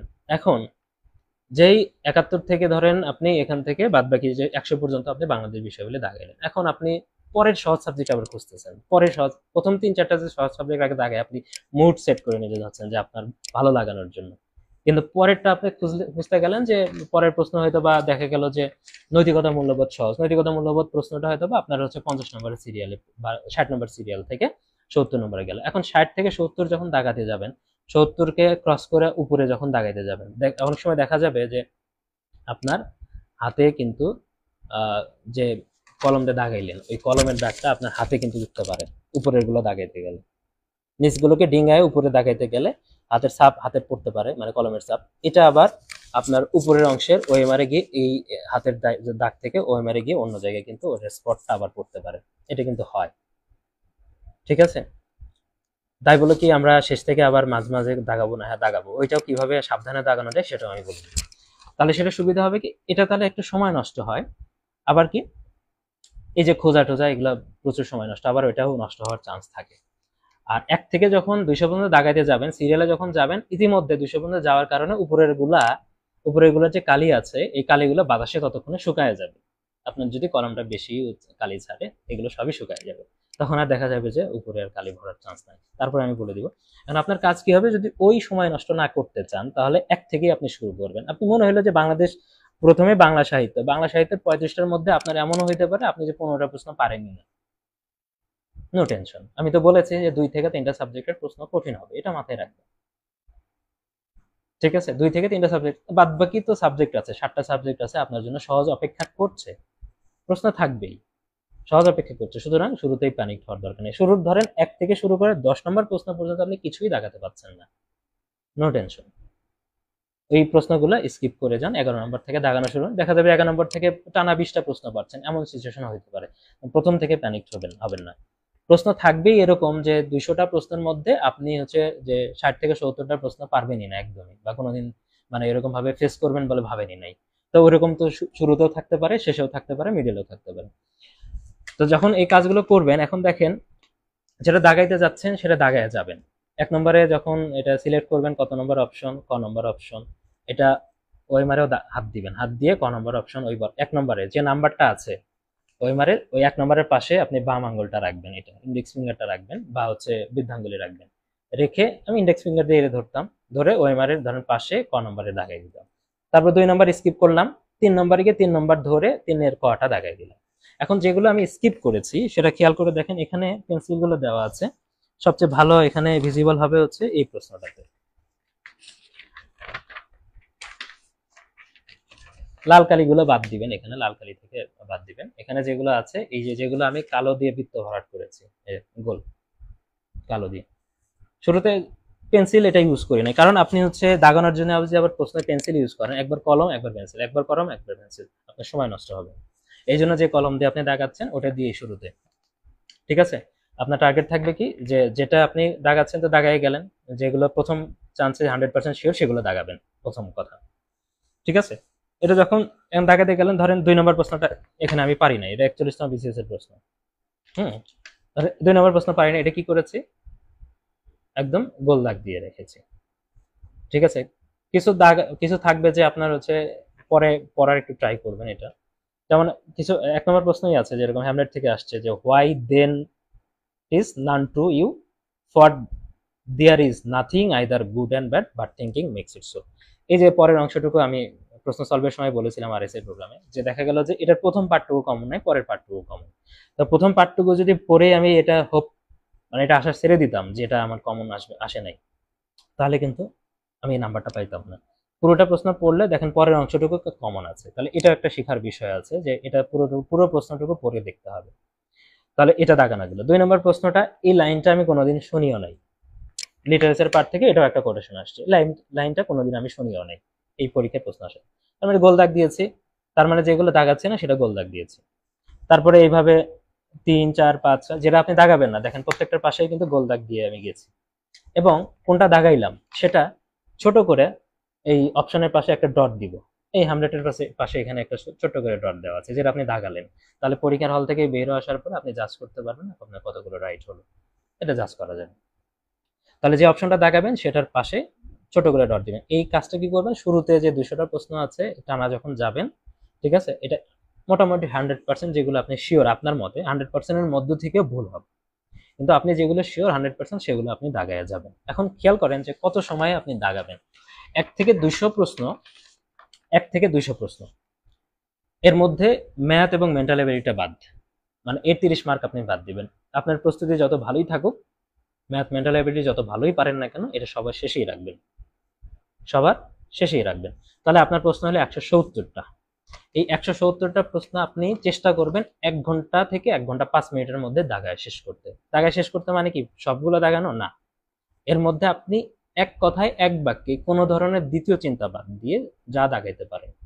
যদি 170টার প্রশ্নের মধ্যে আপনার 90টা প্রশ্ন এরকম দ্বিতীয় চিন্তা বাদ দিয়ে আপনি দাগাইতে পারেন, সেটাই আনাফ, ঠিক আছে। কি বললাম, সেটা 1 ঘন্টার মধ্যে করতে হবে, তার মানে 1 ঘন্টার মধ্যে 70টা প্রশ্ন মানে ম্যাথ মেন্টাল এবিলিটি বাদ দিয়ে আপনাকে 1 ঘন্টার মধ্যে গো থ্রু করতে হবে। অনেকে 2 ঘন্টা সময় পার হয়ে যায়, মানে 2 ঘন্টা সময় হয়ে যায় কিন্তু সবগুলো প্রশ্ন দেখেও শেষ করতে পারে না। তো তাদের জন্য কিন্তু এটা পরীক্ষার হল থেকে বের হয়ে কিন্তু আফসোস হবে। তার মানে আপনার স্ট্র্যাটেজি কি বললাম, যে 1 ঘন্টার মধ্যে মানে 1 ঘন্টা থেকে 1 ঘন্টা 5 মিনিটের মধ্যে আপনাকে 170টা প্রশ্নই দেখে ফেলতে হবে, মানে দেখে দাগায় ফেলতে হবে। ঠিক আছে, এক বাক্যে। তাহলে গেলেন 1 ঘন্টা 5 মিনিট ধরেন গেল। এখন ম্যাথ এবং মেন্টাল অ্যাবিলিটি 30 মার্ক আছে। অনেকের ক্ষেত্রে এটা ম্যাথ করতে সময় লাগে বেশি, অনেকের কম সময় লাগে। ঠিক আছে, অনেকের ধরেন এই 30 মার্কের মধ্যে মেন্টাল অ্যাবিলিটি তো সব তো ম্যাথ না, কিছু আছে যে মানে বাংলাদেশ থেকে সরি মানে বাংলা থেকে আসে, ইংলিশ থেকে আসে, যেগুলো খুব দ্রুত অ্যান্সার করা যায় ক্যালকুলেশন ছাড়াই, সরাসরি পড়ার যে বিষয়গুলো থাকে। তো সব মিলে 30-এর মধ্যে যদি আপনি ধরেন 30 মিনিটও ধরেন, যে আপনার সবকিছু করতে ম্যাথটা সব ট্রাই করতে আপনার 30 মিনিটও লেগে গেল, তার মানে 1 ঘন্টা 5 মিনিট থেকে 30 মিনিট যোগ করেন 1 ঘন্টা 35 মিনিট সময়, তাহলে 1 ঘন্টা 35 মিনিট। তারপরে বাদ বাকি সময় আছে আপনার হলো আরো 25 মিনিট। এই 25 মিনিটে আবার 1 নম্বরে চলে আসবেন, ওটা শেষ করলেন, তারপরে ম্যাথের ক্যালকুলেশন করলেন, করে যেগুলো ম্যাথ এবং মেন্টাল অ্যাবিলিটি যেগুলো আছে, ম্যাথের এমন হইতে পারে যে বড় ক্যালকুলেশন, ধরেন ম্যাথের 15টা করলেন, এর মধ্যে 2টা ম্যাথের বড় ক্যালকুলেশন, আপনি এর 2টা ম্যাথ প্রাথমিকভাবে করবেন না, 2টা ম্যাথ কি করবেন না, প্রাথমিকভাবে করবেন না। যদি শেষে সময় পান, যে 2টা ম্যাথ করতে গেলে আমার 5 মিনিট সময় চলে যাবে, কারণ ম্যাথ তো আপনি শেষ পাশে রাখছেনই, কিন্তু আপনার তো সময় শেষ হয় নাই, মানে 1 ঘন্টা 35 মিনিটের মধ্যে আপনার দেখা গেল যে আপনার 2টা ম্যাথ এমন সময় লাগবে যে 5 মিনিটের বেশি সময় লেগে যাবে। এই 5 মিনিটের মধ্যে কিন্তু আপনি আবার শুরু থেকে এসে প্রশ্ন জাজ করে কিন্তু আপনি দেখা যাবে যে 5 মিনিটের মধ্যে আপনি 15টা প্রশ্নের অ্যান্সার, হয়তো বা মিনিমাম হলে 10টা প্রশ্নের অ্যান্সার করতে পারবেন, 10-15টা। ঠিক আছে, মিনিমাম 15টা করা যায়। তাহলে এটা কিন্তু একটা মানে সিদ্ধান্ত আপনাকে তখন নিতে হবে যে ক্যালকুলেশনটা বড় বা ম্যাথটা একটু বড় হচ্ছে, এটা আমি শেষে রাখবো। যদি শেষে আমার এক্সট্রা 5 মিনিট সময় পেয়ে যায়, সব দাগানো আমার কমপ্লিট, আমি আর দাগাচ্ছি না অন্যগুলা, সেক্ষেত্রে আপনি ম্যাথ নিয়ে তখন ট্রাই করতে পারেন শেষে 5 মিনিটে গিয়ে যেগুলো আছে। এখন দেখেন, আপনি কি প্রথমে আপনার দৃষ্টিতে 100% গুলো দাগাইছেন, 90টা হয়েছে বা কারোর ক্ষেত্রে 100টাও হইতে পারে 100% মিলে, তার মানে 90 বা 100তে আপনার কিন্তু প্রিলি পাস হচ্ছে না, আপনি এটা জানেন। আপনার যত ভালো প্রিপারেশন থাকুক না কেন, যদি শুরুতে 100% পেপার মানে সবকিছু প্রশ্ন সহজ যদি হয়, আপনার দেখা যাবে যে শুরুতে 100 বা 110টাই হচ্ছে, এর বেশি কিন্তু হয় না সাধারণত। কারণ আপনি শুরুতে যখন দাগান মোটামুটি শিওর হয়ে দাগানোর চেষ্টা করেন, তারপরে যখন আপনি আসলেন যে এরকম গোল ভরাট, দেখবেন যে এরকম গোল ভরাটে কিন্তু অনেকগুলো থেকে যাবে। এই গোল মানে গোল্লা ভরাট করা আছে, আপনি কনফিউশন লেগেছে বা দাগাবেন না পরে দাগাবেন, এরকম গোল্লা ভরাটি অনেকের ক্ষেত্রে 40টা থাকবে, অনেকের ক্ষেত্রে 50টা থাকবে, অনেকের ক্ষেত্রে 60টাও থাকতে পারে। ঠিক আছে, এখন এই সবগুলো যে আবার দাগাবেন এমনও না, কারণ এখান থেকে কারো 40টা থাকলে সে হয়তো বা সবকিছু মিলে 30টা দাগাবে, কারো হয়তো বা যদি 50টা থাকে তো সবকিছু বাচ্চার দিয়ে যেগুলো একদম দাগানো যাবে না, সে হয়তো 40টা দাগাবে, কারো 60টা যদি এরকম গোল্লা ভরাট থাকে, সে হয়তো বা 40 থেকে 45টা বা অনেকের ক্ষেত্রে এরকম দাগাইতে পারে।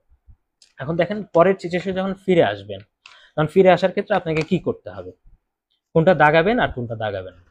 এই 2 নম্বর প্রশ্ন আমি আবার একবার দেখার চেষ্টা করবো কি আছে। দেখলাম 2 নম্বর প্রশ্নের এই ইংলিশ লিটারেচারের এই কোটেশনটা আসছে, এটা কোনোভাবেই আমার কি কমন আসে নাই, কোনোভাবেই কমন আসে নাই, চিন্তা ভাবনা করলে এখানে সময় নষ্ট, তার মানে এটা আর কোনোভাবেই আমি দাগাবো না। ঠিক আছে, কোনোভাবেই আর দাগাবো না এটা, তাহলে এটা বাদ দিয়ে গেলেন।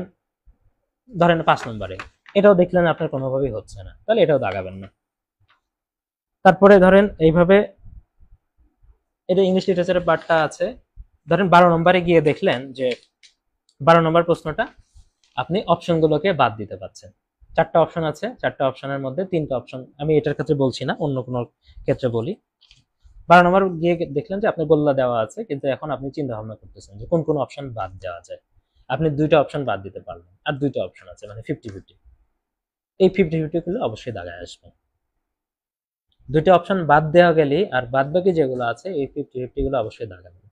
এবং অনেক সময় থাকবে যে 3টা অপশনই বাদ দেওয়া যাচ্ছে, আপনার প্রশ্ন কমন পড়ে না, কিন্তু অপশন দেখে আপনি 3টা অপশনই বাদ দিতে পারছেন।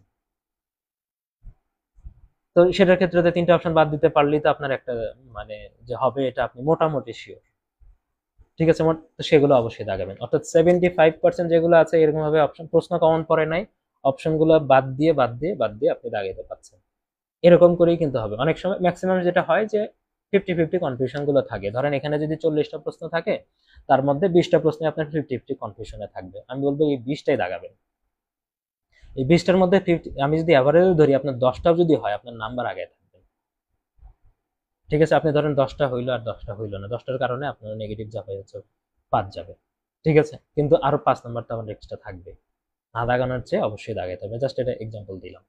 তাহলে এটাকে কি করতে হবে, যে অবশ্যই যেগুলো 75% আপনি জানেন যে অপশন বাদ দিয়ে দাগানো যাচ্ছে ক্রস করে, এরকম অপশন ক্রস করে হিউজ পরিমাণ দাগানো যায়। আমি বললামই তো যে দেখা গেল যে এখানে যদি দেখি যে,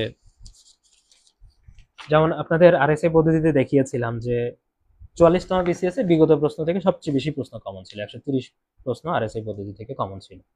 এই 44তম বিসিএস এ কিন্তু আমি দাগাতে পেরেছিলাম 170টা। ঠিক আছে, এবং 170টা যে দাগিয়েছিলাম, এটা মানে প্রাথমিক চান্সে কিন্তু আমার মানে ওই ম্যাথ এবং মেন্টাল অ্যাবিলিটি বাদ দিয়ে হিসাব করেছিলাম, তখন কিন্তু 100টার উপরে ছিল না, 100টার উপরে কিন্তু হয়নি। ম্যাথ এবং মেন্টাল অ্যাবিলিটি ততক্ষণ আমি চিন্তা ভাবনা করি নাই, কারণ 170-এর মধ্যে আমি আমার আপনাদের যে পরামর্শ দিলাম 170-এর মধ্যে আমার চিন্তা ভাবনা ছিল, দেখলাম যে 100টার মতো হয়।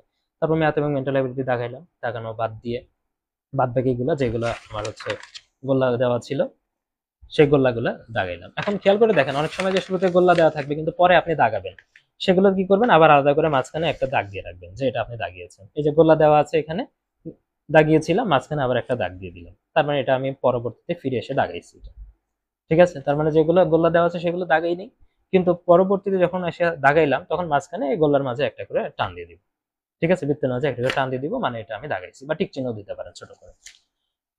এবং সেটা অপশনের পাশে অবশ্যই ছোট্ট একটা ডট দিয়ে রাখবেন, যাতে করে মানে আপনি জাস্ট বুঝতে পারেন, হ্যাঁ, যে ডট দিয়ে রেখেছেন, পরে পরীক্ষার হলে থেকে বাইরে এসে যখন আপনি জাজ করতে পারবেন। কারণ এই কাজগুলো এইভাবেই কিন্তু আপনাকে আগাইতে হবে। এখন খেয়াল করেন যে আপনার হলে বা হচ্ছে আপনার হলে ঘড়ি ভালো থাকলো, সবই ঠিক আছে, ঘড়ি ভালো না থাকলে যদি অনেকের ঘড়ি এরকম হয় যে 15 মিনিট পর পর বলতে বলবেন, দেখেন আপনি তাহলে এই যে 1 ঘন্টার মধ্যে পুরোটা শেষ করতে হবে বা 1 ঘন্টা 5 মিনিটের মধ্যে পুরোটা শেষ করতে হবে, এটা পুরোটা যাবেন কিভাবে? প্রত্যেক 15 মিনিট পর পরে আপনার একটা টার্গেট সেট করতে হবে। যে আপনি এখন ধরেন এই যে এখানে প্রশ্ন ধরেন এখন আছে প্রশ্ন কত, এখানে 35টা, একটা পেজে 35টা প্রশ্ন আছে, বড় প্রশ্ন যেটা 45 হয়েছে, পরের প্রশ্ন গিয়ে হচ্ছে 40টা হচ্ছে। আপনার টার্গেট থাকবে যে প্রত্যেক 15 মিনিটে 40টা প্রশ্নে আপনি যেতে পারছেন কিনা, 40টা প্রশ্ন পাস করেছেন কিনা। ঠিক আছে, এটা যদি মাথায় রাখতে পারেন তাহলে আপনার জন্য টাইম ম্যানেজমেন্টে খুব একটা সমস্যা হবে না। এখন হইতে পারে যে কিছু ক্ষেত্রে 40 মানে 15 মিনিটে বেশি লাগতে পারে, ধরেন 1 থেকে 40 পর্যন্ত আপনি 30টায় দাগাতে পারছেন। যখন আপনি বেশি মানে প্রথমবারে 30টায় যদি দাগাতে পারেন, যখন বেশি দাগাতে পারবেন তখন একটু সময় 2-1 মিনিট এদিক বেশি লাগতে পারে। কিন্তু আপনি যদি অ্যাভারেজ যদি দাগান যে 40টার মধ্যে আপনার 25টার মতো দাগানো হচ্ছে বা 20টার মতো 50%-এর মতো দাগানো হচ্ছে, তাহলে খেয়াল করবেন যে 1 থেকে আপনি 40 পর্যন্ত গেছেন, আপনি 15 মিনিটের মতো যেতে পারছেন কিনা। পরে আবার 40 থেকে 80 পর্যন্ত গেলেন, এটা আপনার আধা ঘন্টার মধ্যে 80 পর্যন্ত আপনি যাইতে পারলেন কিনা। ঠিক আছে, 30 মিনিটের মধ্যে। এমন না যে সবগুলো দাগায় যেতে হবে, এমন না, আপনি প্রশ্ন পাস করে যেগুলো পারেন সেগুলো দাগায় দিতে পারছেন কিনা। তারপরে পরের 15 মিনিট মানে 45 মিনিটে আপনি গেলেন কি আবার 120 পর্যন্ত গেলেন। ঠিক আছে, আবার পরের 15 মিনিটে কি গেলেন 120-এর সাথে 40, 160। এখন ধরেন ওই ম্যাথ মেন্টাল অ্যাবিলিটি বাদ দিয়ে, কিন্তু তাহলে কিন্তু 1 ঘন্টার মধ্যে ওয়েল ডিস্ট্রিবিউটেড হয়ে গেল আপনার, যে আপনার 1 ঘন্টার মধ্যে যে 160টা বা 65টা প্রশ্ন বা 70টা প্রশ্নের কথা বলছিলাম ম্যাথ মেন্টাল অ্যাবিলিটি বাদ দিয়ে, তাহলে দেখা গেল যে 1 ঘন্টা থেকে আমি বলছি 1 ঘন্টা 5 মিনিটের মধ্যে। তার মানে 1 ঘন্টা 5 মিনিটের মধ্যে কিন্তু এই টাইম মেনটেন করে যদি যান, তাহলে অনায়াসেই কিন্তু 170টা প্রশ্ন দেখতে পারবেন, এবং যেগুলো এক নজর দেখে আপনি আনসার করতে পারবেন 100% শিওর যেগুলো থেকে, সেগুলো কিন্তু সবই দাগায় ফেলতে পারবেন যদি এই স্ট্র্যাটেজিতে যান, যে 15 মিনিটে প্রত্যেকটা 40টা প্রশ্ন আপনার মানে প্রতি 40টা প্রশ্ন আপনি পাস করতে পারছেন কিনা। এটা অবশ্যই সেটা ঘড়ির দিকে তাকায় দেখবেন এটা। আবার যদি কারো হলে ঘড়ির সমস্যা থাকে তাহলে 15 মিনিট পর পর হয়তো আপডেট নিচ্ছেন। ঠিক আছে, স্যার তো বলে দিবে, তখন সেটা টার্গেট দেখবেন যে আপনি কত নম্বর প্রশ্ন আছে। যদি একটু দেখবেন স্লো থাকেন, একটু আবার ফাস্ট করার ট্রাই করবেন, এইভাবে আগাবেন। তাহলে এটা হলে আপনি টাইমটা প্রপারলি মেনটেন করতে পারবেন, আর পরীক্ষার হলে কোনো সমস্যা হবে না। আরেকটা বিষয় হলো যে আমি সবই বললাম যে কোনগুলো দাগাবেন আর কোনগুলো দাগাবেন না। এই যে গতবারের কথাই যদি বলি, যে সাধারণ বিজ্ঞানের ক্ষেত্রে প্রশ্ন কিন্তু কঠিন ছিল, সাধারণ বিজ্ঞানে। এখন সাধারণ বিজ্ঞানের প্রশ্ন বরাবরই গত কয়েক বছরের প্রশ্ন কঠিন হচ্ছে। সাধারণ বিজ্ঞান যদি প্রথমে আপনার প্রশ্নটা পরীক্ষাটা দেয়, আমি আবারও বলছি, শুরুতেই বলেছি যে প্যানিক হওয়া যাবে। এই 15টা প্রশ্নের মধ্যে আপনি 5টা পাইলেও সেটা নিয়ে সন্তুষ্ট থাকেন। আপনি 5% মানে যে বিজ্ঞান বিভাগের স্টুডেন্ট বা সে তো আর মানে যদি টিউশনি না করায় সে হয়তো বা 5টার জায়গায় আপনার কাছে 8টা প্রশ্ন বেশি, মানে 3টা প্রশ্ন বেশি পেয়েছে, 8টা পেয়েছে, এর বেশি কিন্তু না। সুতরাং আপনার প্যানিক হওয়ার দরকার নেই। অন্যান্য অনেক জায়গা আছে, 2-3টা সাবজেক্টের প্রশ্ন আমি বলেছি বরাবরই কঠিন হবে। সেটা বিজ্ঞান থাকতে পারে, কম্পিউটার থাকতে পারে, বাংলা সাহিত্য থাকতে পারে, বা এইটা এখান থেকে বের হয়ে এসে অন্য কিছু কঠিন করতে পারে, আন্তর্জাতিক বিষয়াবলীর প্রশ্ন কঠিন করতে পারে, ইংলিশের প্রশ্ন কঠিন করতে পারে, যে কোনো 2টা থেকে 3টা সাবজেক্টের প্রশ্ন কঠিন থাকবে। ঠিক আছে? তাহলে এই বিষয়গুলো মাথায় রাখবেন। তারপরে যখন ঘন্টা বাজবে, ঘন্টা বাজার আগেই মোটামুটি রেডি থাকবেন। আপনার যদি 1 ঘন্টা 55 মিনিটে পরীক্ষাটা শেষ হয়ে যায়, চুপচাপ থাকবেন। আর কিছু যদি মনে হয় যে ম্যাথ ট্রাই করার আছে, শুধু ম্যাথ গুলোই ট্রাই করবেন। ও আরেকটা বিষয় আমি বলতে ভুলে গেছি, সেটা হলো এই যে বললাম যে যখন ফিরে আসবেন, মানে 1 ঘন্টা 35 মিনিটের মধ্যে সব দাগানো শেষ ম্যাথটা। তারপর 1 থেকে শুরু করে আবার 200 পর্যন্ত গেলেন। 200 পর্যন্ত শুধু একবারে না, মোটামুটি 200 পর্যন্ত যাওয়ার চেষ্টা করবেন। আবার পুরোপুরি দাগানো প্রায় 1 ঘন্টা 50 মিনিটের মধ্যেই, মানে 35 থেকে 15 মিনিটের মধ্যে আবার 200টা প্রশ্ন যেগুলো দাগানো সম্ভব সেগুলো আবার 50-50 যেগুলো আছে বা 75% যেগুলো আছে এগুলো শেষ করে 150টা যখন হইলো, মানে 1 ঘন্টা 50 মিনিট যখন গেল, তখন টোটালটা একবার কাউন্ট করে দেখবেন যে আপনার মোটামুটি গোল্লা যেগুলো আছে সেগুলোই যদি আপনি কাউন্ট করেন, অথবা ওএমআরও যদি কাউন্ট করেন, সেটাও করা যায়। ওএমআর কাউন্ট করলে দ্রুত হয়, ওএমআর কাউন্ট করলে দ্রুত হয়। আচ্ছা, তাহলে কয়টা হইলো এটা একটা বুঝতে পারবেন যে কয়টা হয়েছে। তো সেটার একটা সেফ জোন আপনাকে নিশ্চিত করতে হবে। যদি দেখেন যে 1 ঘন্টা 50 মিনিট আছে, আপনার সেফ জোন নিশ্চিত হচ্ছে না, আপনার সবকিছু মিলাইয়ে থাকতেছে হলো 120, 25 বা 30টার মতো দাগানো হয়েছে, তাহলে আপনাকে আরো একটু দাগাইতে হবে। এখন আপনার প্রস্তুতি খারাপ হইতে পারে, অন্যজনের প্রস্তুতি কিন্তু ভালো। ঠিক আছে? প্রশ্ন দেখে কিন্তু বুঝতে হবে প্রশ্ন সহজ হয়েছে না কঠিন হয়েছে। গত কয়েক বছরের প্রশ্ন যদি আমরা খেয়াল করি, যে কিছু প্রশ্ন সহজ হয়েছে, কিছু প্রশ্ন কঠিন হয়েছে, যে প্রশ্নই সহজ হোক বা কঠিন হোক না কেন, সবসময় এটাতে সেফ একটা নাম্বার ছিল। যাদের প্রস্তুতি ভালো যারা ছিল, তাদের কিন্তু 150+ দাগানোটা সেফ জোন ছিল। 150+ দাগানোটা কিন্তু সেফ জোন ছিল। কঠিন হইলে সেটা আলাদা বিষয়, 135 থেকে 40টা দাগাও প্রিলি পাস হইতে পারে। কিন্তু গত কয়েক বছরের প্রশ্ন যদি আমি ধরি, সেটার বেসিসে তো আমাকে কথা বলতে হবে। 41, 43, 44, 45 যদি ধরি, প্রত্যেকবারই 150-এর কাছাকাছি দাগানোটা যাদের প্রস্তুতি ভালো তাদের জন্য সেফ জায়গা ছিল। এর নিচে যারা ছিল 130টা দাগায়া, ম্যাক্সিমাম 130টা দাগায়া ধরেন প্রিলিতে টিকছে, এরকম স্টুডেন্ট 1%ও হবে। ঠিক আছে? খুবই কম, মানে গত কয়েক বছরে যদি দেখি 1%-এর মতো স্টুডেন্ট হয়তো বা 130টা দাগে, যাদের বেশি কনফিডেন্স আছে বা দাগানোর মধ্যে ভুল হবে না, হয়তো 130টা দাগাইছে 2-3টা ভুল হতে পারে, এরকম পর্যায়ের যারা স্টুডেন্ট আছে তাদের কথা বাদ, তারা প্রিলিতে টিকতে পারে। কিন্তু আমরা ম্যাক্সিমাম ক্ষেত্রে আমাদের ভুল হবেই। যদি 160টা দাগাই, সেখানে 10-15টা ভুল হতেই পারে। ঠিক আছে? এরকম ভুল হইতে পারে। তো ভুল হয়েও যেন আমার কাটমার্কটা টিকে, এটা আমাদের মাথায় রাখতে হবে। আচ্ছা, আর ওএমআর ক্ষেত্রে বললাম 1 থেকে যখন 200 পর্যন্ত গেলেন, তারপরে তো আবার ফিরে আসবেন বা ম্যাথ দাগাবেন, ম্যাথ হয়তো বা মিডলে থাকবে, তখন কি করবেন? আপনার প্রবেশপত্র আছে, প্রবেশপত্রটা ওএমআর এর উপরে রাখবেন, রেখে তারপরে হাতটা তারপর রেখে তারপরে ওই বৃত্তটা বের করে তারপরে এটা ভরাট করবেন। না হলে দেখা যাবে যে আমি বললাম যেগুলো একটু লেখাটা কাঁচা থাকবে, যেগুলো শুকাবে না, হ্যাঁ, সেই লেখাগুলো কি হবে, আপনার হাতে লেগে আর একটা জায়গায় গিয়ে স্পট করতে পারে, ওএমআরটা আবার খারাপ হয়ে যেতে পারে। ঠিক আছে? এই জন্য যখন 1 থেকে 200 পর্যন্ত যাবেন, যখন ব্যাক করে আবার আসবেন, তখন অবশ্যই ওটার উপরে প্রবেশপত্রটা রাখবেন। প্রবেশপত্রটা রেখে বাদ বাকি আবার 1 থেকে শুরু করে যেগুলো দাগাচ্ছেন সেগুলো বের করে দাগাবেন। আচ্ছা, এটা করার সময় আরেকটা কাজ করতাম, যে আমি কোনগুলো দাগাই নেই, অনেক সময় প্রশ্নে মার্কিং করতে ভুলে যাই, অনেক সময় প্রশ্ন মার্কিং করতে কিন্তু ভুলে যাই। ঠিক আছে? তো সেক্ষেত্রে আপনি প্রশ্ন ধরে ওখানে গেলে সময় লাগবে। তো সেক্ষেত্রে আপনি কি করবেন, যে আমি যেটা করতাম, যে ওএমআর আমি খুঁজতাম যে কোনটা কোনটা দাগাই নেই, ম্যাক্সিমাম ক্ষেত্রে এটা করতাম। ধরেন 1 থেকে শুরুতে তো এখানে 50টা আছে, এখানে 50টা, এখানে 50টা, এখানে 50টা, এভাবে 200টা প্রশ্ন আছে, 4টা কলামে, 4টা কলামে 200টা প্রশ্ন আছে, 50টা 50টা করে থাকে। তো খেয়াল করে দেখেন যে আপনার তখন দেখে যাবেন যে কোনটা আপনি দাগান নাই,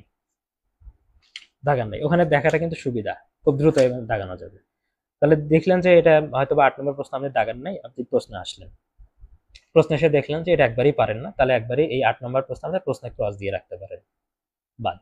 তারপর পরেরটাতে গেলেন, 11 নম্বর 12 নম্বরে গেলেন, এইভাবে যখন সিরিয়ালে যাবেন, যাওয়ার পরে তাহলে খুঁজে পেতে আপনার সুবিধা হবে। প্রশ্ন থেকে ওখানে না খুঁজে যদি আপনি ওইমারে খোঁজেন, অনেক সময় আমি বললাম যে প্রশ্ন দাগাইতে আমরা অনেক সময় ভুলে যাই, কোনটা ফাঁকা আছে, তাহলে সেটা কিন্তু ওইমারে ভালো বোঝা যায়। তখন ওইমারে যখন দেখলেন যে 33 নম্বরটা ফাঁকা, কেন ফাঁকা থাকলো, যে যায় দেখি একবার, 33 নম্বরটা দেখলেন যে ফাঁকা আছে, এটা পারবো কিনা, 50% থাকলেও দাগাবেন, 70%, 75% থাকলে তো অবশ্যই দাগাবেন। তো এরকম ভাবে দুইটা অপশনের মধ্যে কনফিউশন থাকলে সেগুলো দাগায় আসবেন। ঠিক আছে, অবশ্যই সেগুলো দাগাবেন, নাম্বার আপনাকে বাড়াইতে হবে।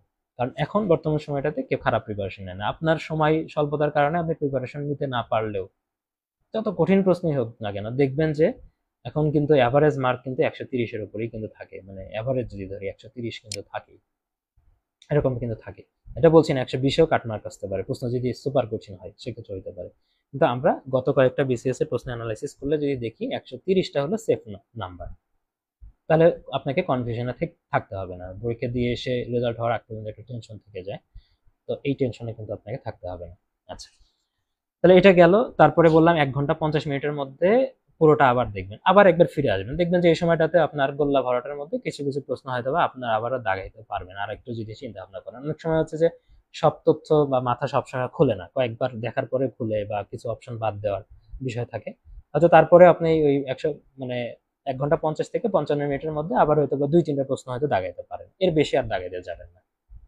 যেগুলো একদম জানেন না, জীবনেও শোনেন নাই, অ্যানালাইসিস করে অপশন বাদ দিতে পারছেন না, সেগুলো দাগাতে যাবেন না। অন্য কারো থেকে হেল্পও নিতে যাবেন না, নিজে যা পারেন তাই, অন্য কারো কাছ থেকে কোনো হেল্প নেওয়ারও প্রয়োজন নেই। তাহলে এইভাবে করে 1 ঘন্টা 55 মিনিটের মধ্যে যদি শেষ হয় যে সবকিছু আপনি ক্লিয়ার, আপনি হাত ধুয়েছেন, এখন বসে আছেন, সেই সময়টাতে যদি 2-1টা ম্যাথ ট্রাই করতে চান তাহলে ট্রাই করতে পারেন।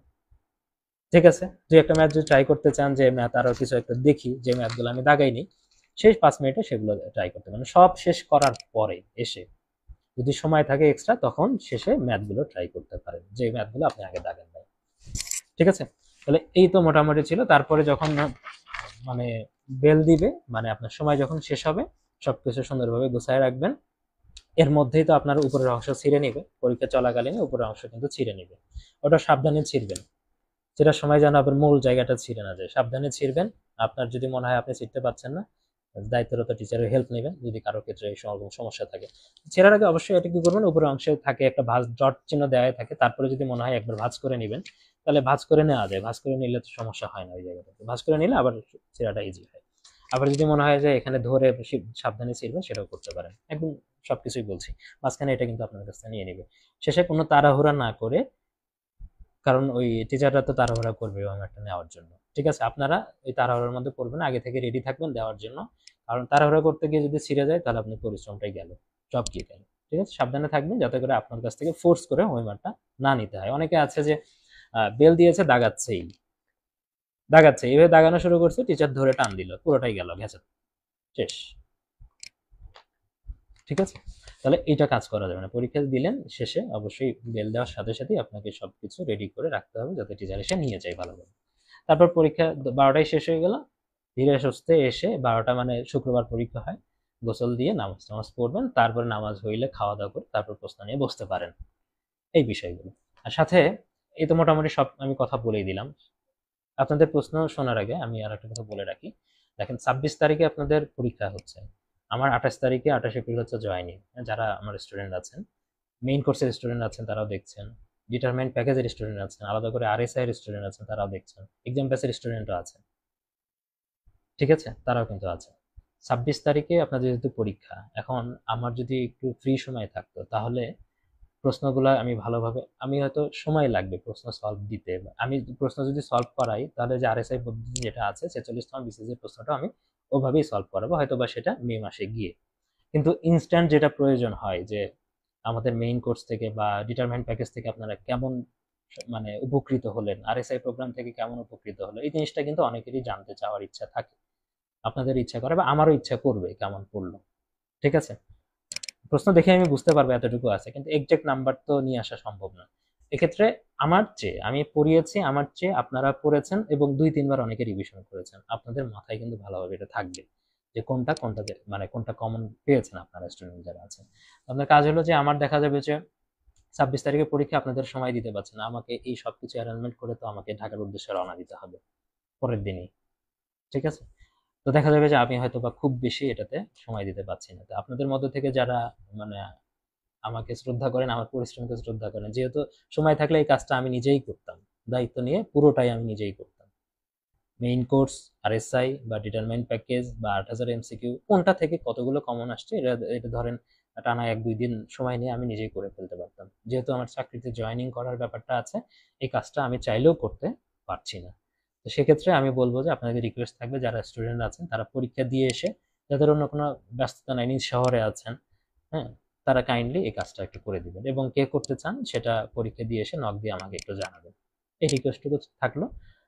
যে যেটা যতটুকুই পারেন, যে যতটুকু, যদি মনে হয় যে 200টা প্রশ্নের মধ্যে কেউ বাংলাদেশ বিষয়গুলি দেখবেন, আন্তর্জাতিক দেখবেন, যে যতটুকুই পারেন ততটুকু করে যদি আপনাকে হেল্প করেন, তাহলে কিন্তু উপকার হবে। সবচেয়ে বেটার হয় যে ডিটারমাইন প্যাকেজের জন্য একটা হোয়াটসঅ্যাপ গ্রুপ দেওয়া আছে, আপনার মেইন কোর্সের জন্য একটা হোয়াটসঅ্যাপ গ্রুপ দেওয়া আছে। আপনারা যারা করতে চান সেটা আপনারা পরীক্ষা দিয়ে এসেই ওই গ্রুপে আলোচনা করে দিবেন। তাহলে আপনারা মোটামুটি, যদি এরকম কাজে 4-5 জন আগ্রহী থাকেন, তাহলে ওই কাজগুলো ডিস্ট্রিবিউট করে আপনারা হয়তো করে ফেলতে পারবেন।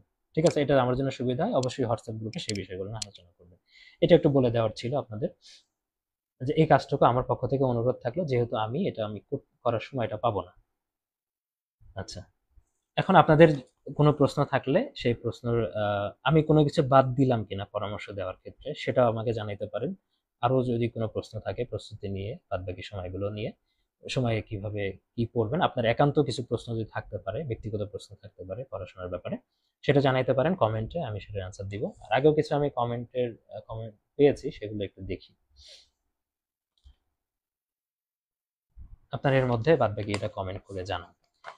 একজন জানিয়েছেন, আচ্ছা আমি তার আগেও যে কিছু পোস্ট দিয়েছিলাম ওইটার থেকে আমি কয়েকটা 2-3টা কমেন্ট পেয়েছিলাম, ওটা একটু দেখি।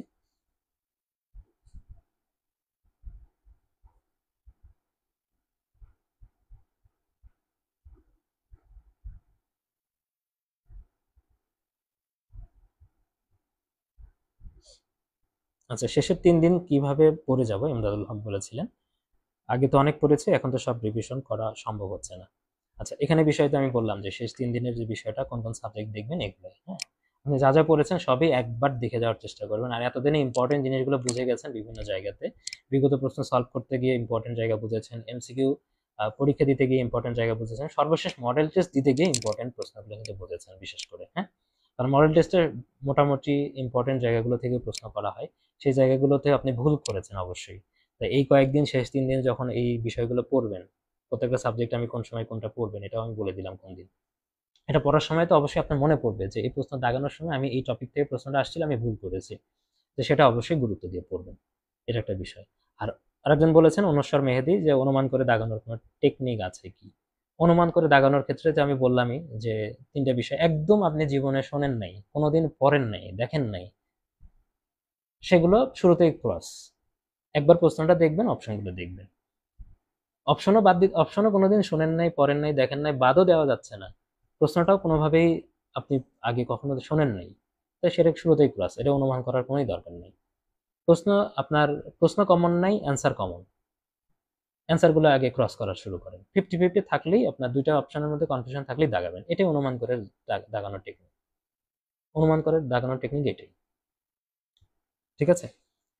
আচ্ছা, আবার অনুমান করে দাগানোর আরেকটা বিষয় আছে, যে প্রশ্ন ধরেন কোনোদিন শোনেনও নাই, কমনও পড়ে নাই। এই প্রশ্নটার এই ব্যাপারে আমি এর আগেও কথা বলেছিলাম, যে ওই লাহোরে যে সম্মেলনটা হয়েছিল, বঙ্গবন্ধু কত নম্বর সম্মেলনে অংশগ্রহণ করেছিল, ঠিক আছে, দ্বিতীয় সম্মেলনের এটা ছিল, এটা আমরা পড়েছিলাম, তাই না?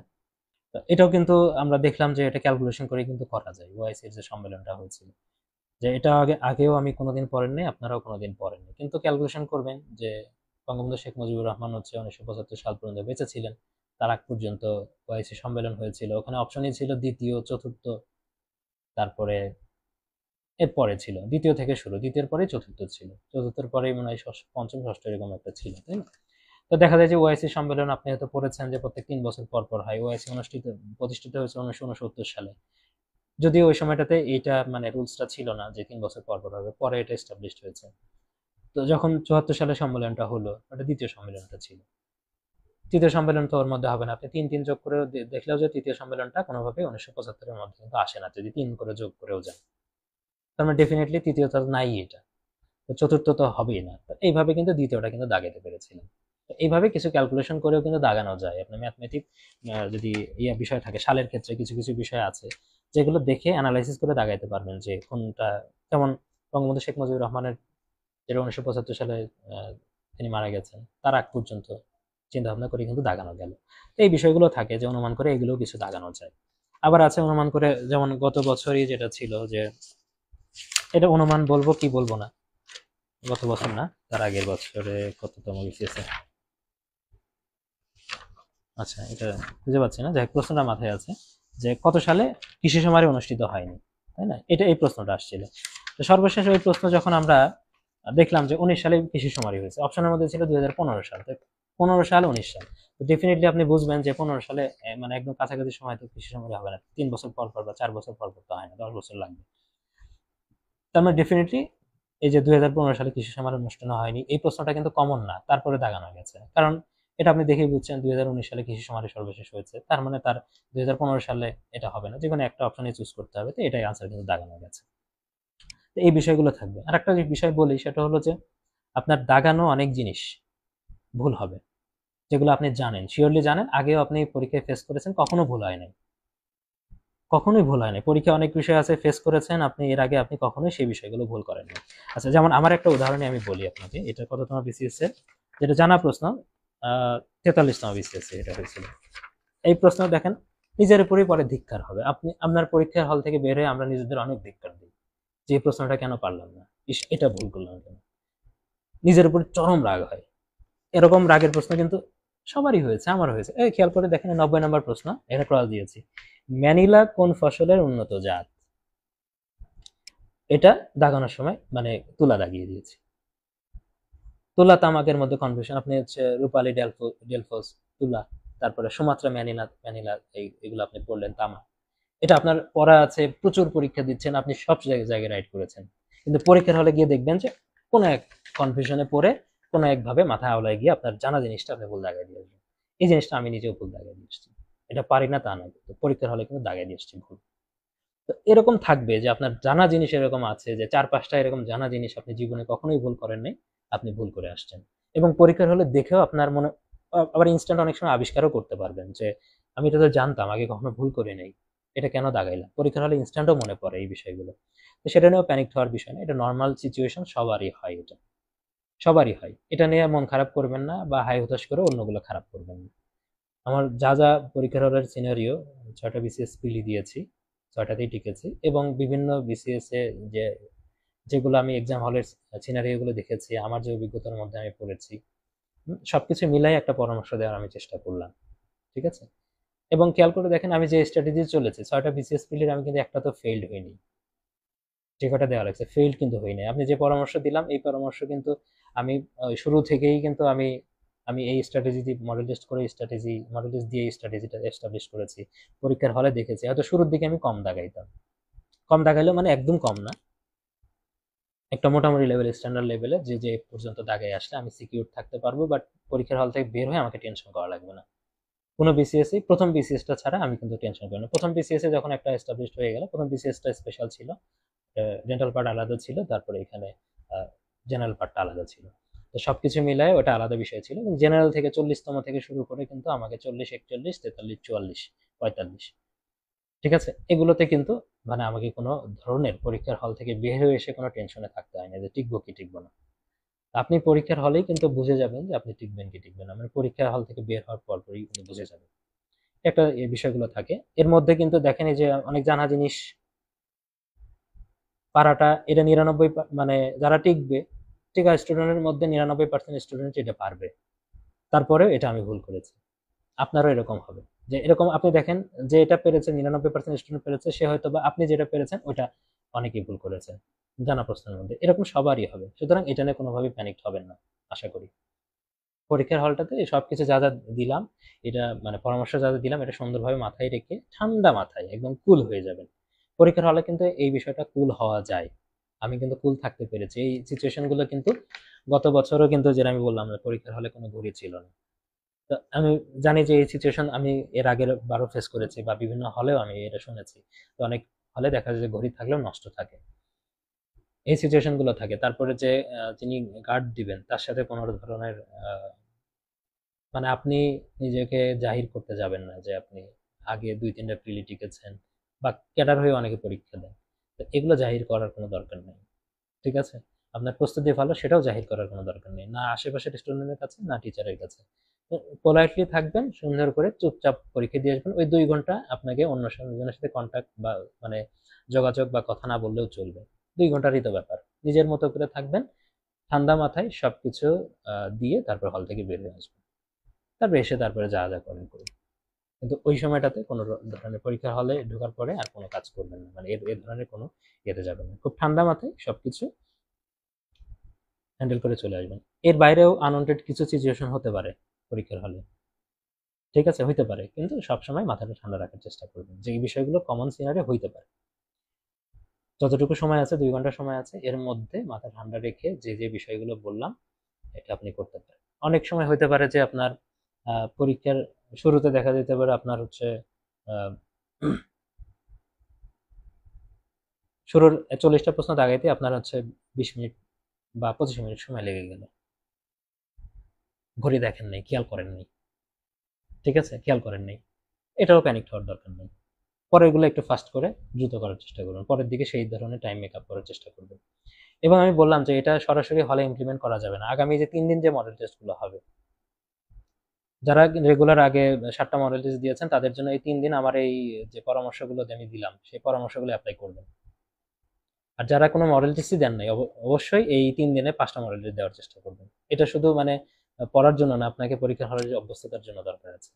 মডেল টেস্ট না দিলে দিতে হবে আপনাকে, মিনিমাম 3 দিনে 5টা দিবেন যারা দেন নাই। আর যারা কিনা আগে 7টা দিলেন বা আগে থেকে মডেল টেস্ট 10টা প্রোগ্রাম, আমাদের মডেল টেস্টের 10টা প্রোগ্রামের 7টাই দিয়ে ফেলেছেন, তারা বাদ বাকি আরো 3টা দিবেন এবং আমার পরামর্শগুলো ইমপ্লিমেন্ট করবেন। এই তো, এইটুকু ছিল। আর কোনো পরামর্শ আপনাদের প্রয়োজন কিনা আমি আবার একটু কমেন্টে চেক করি।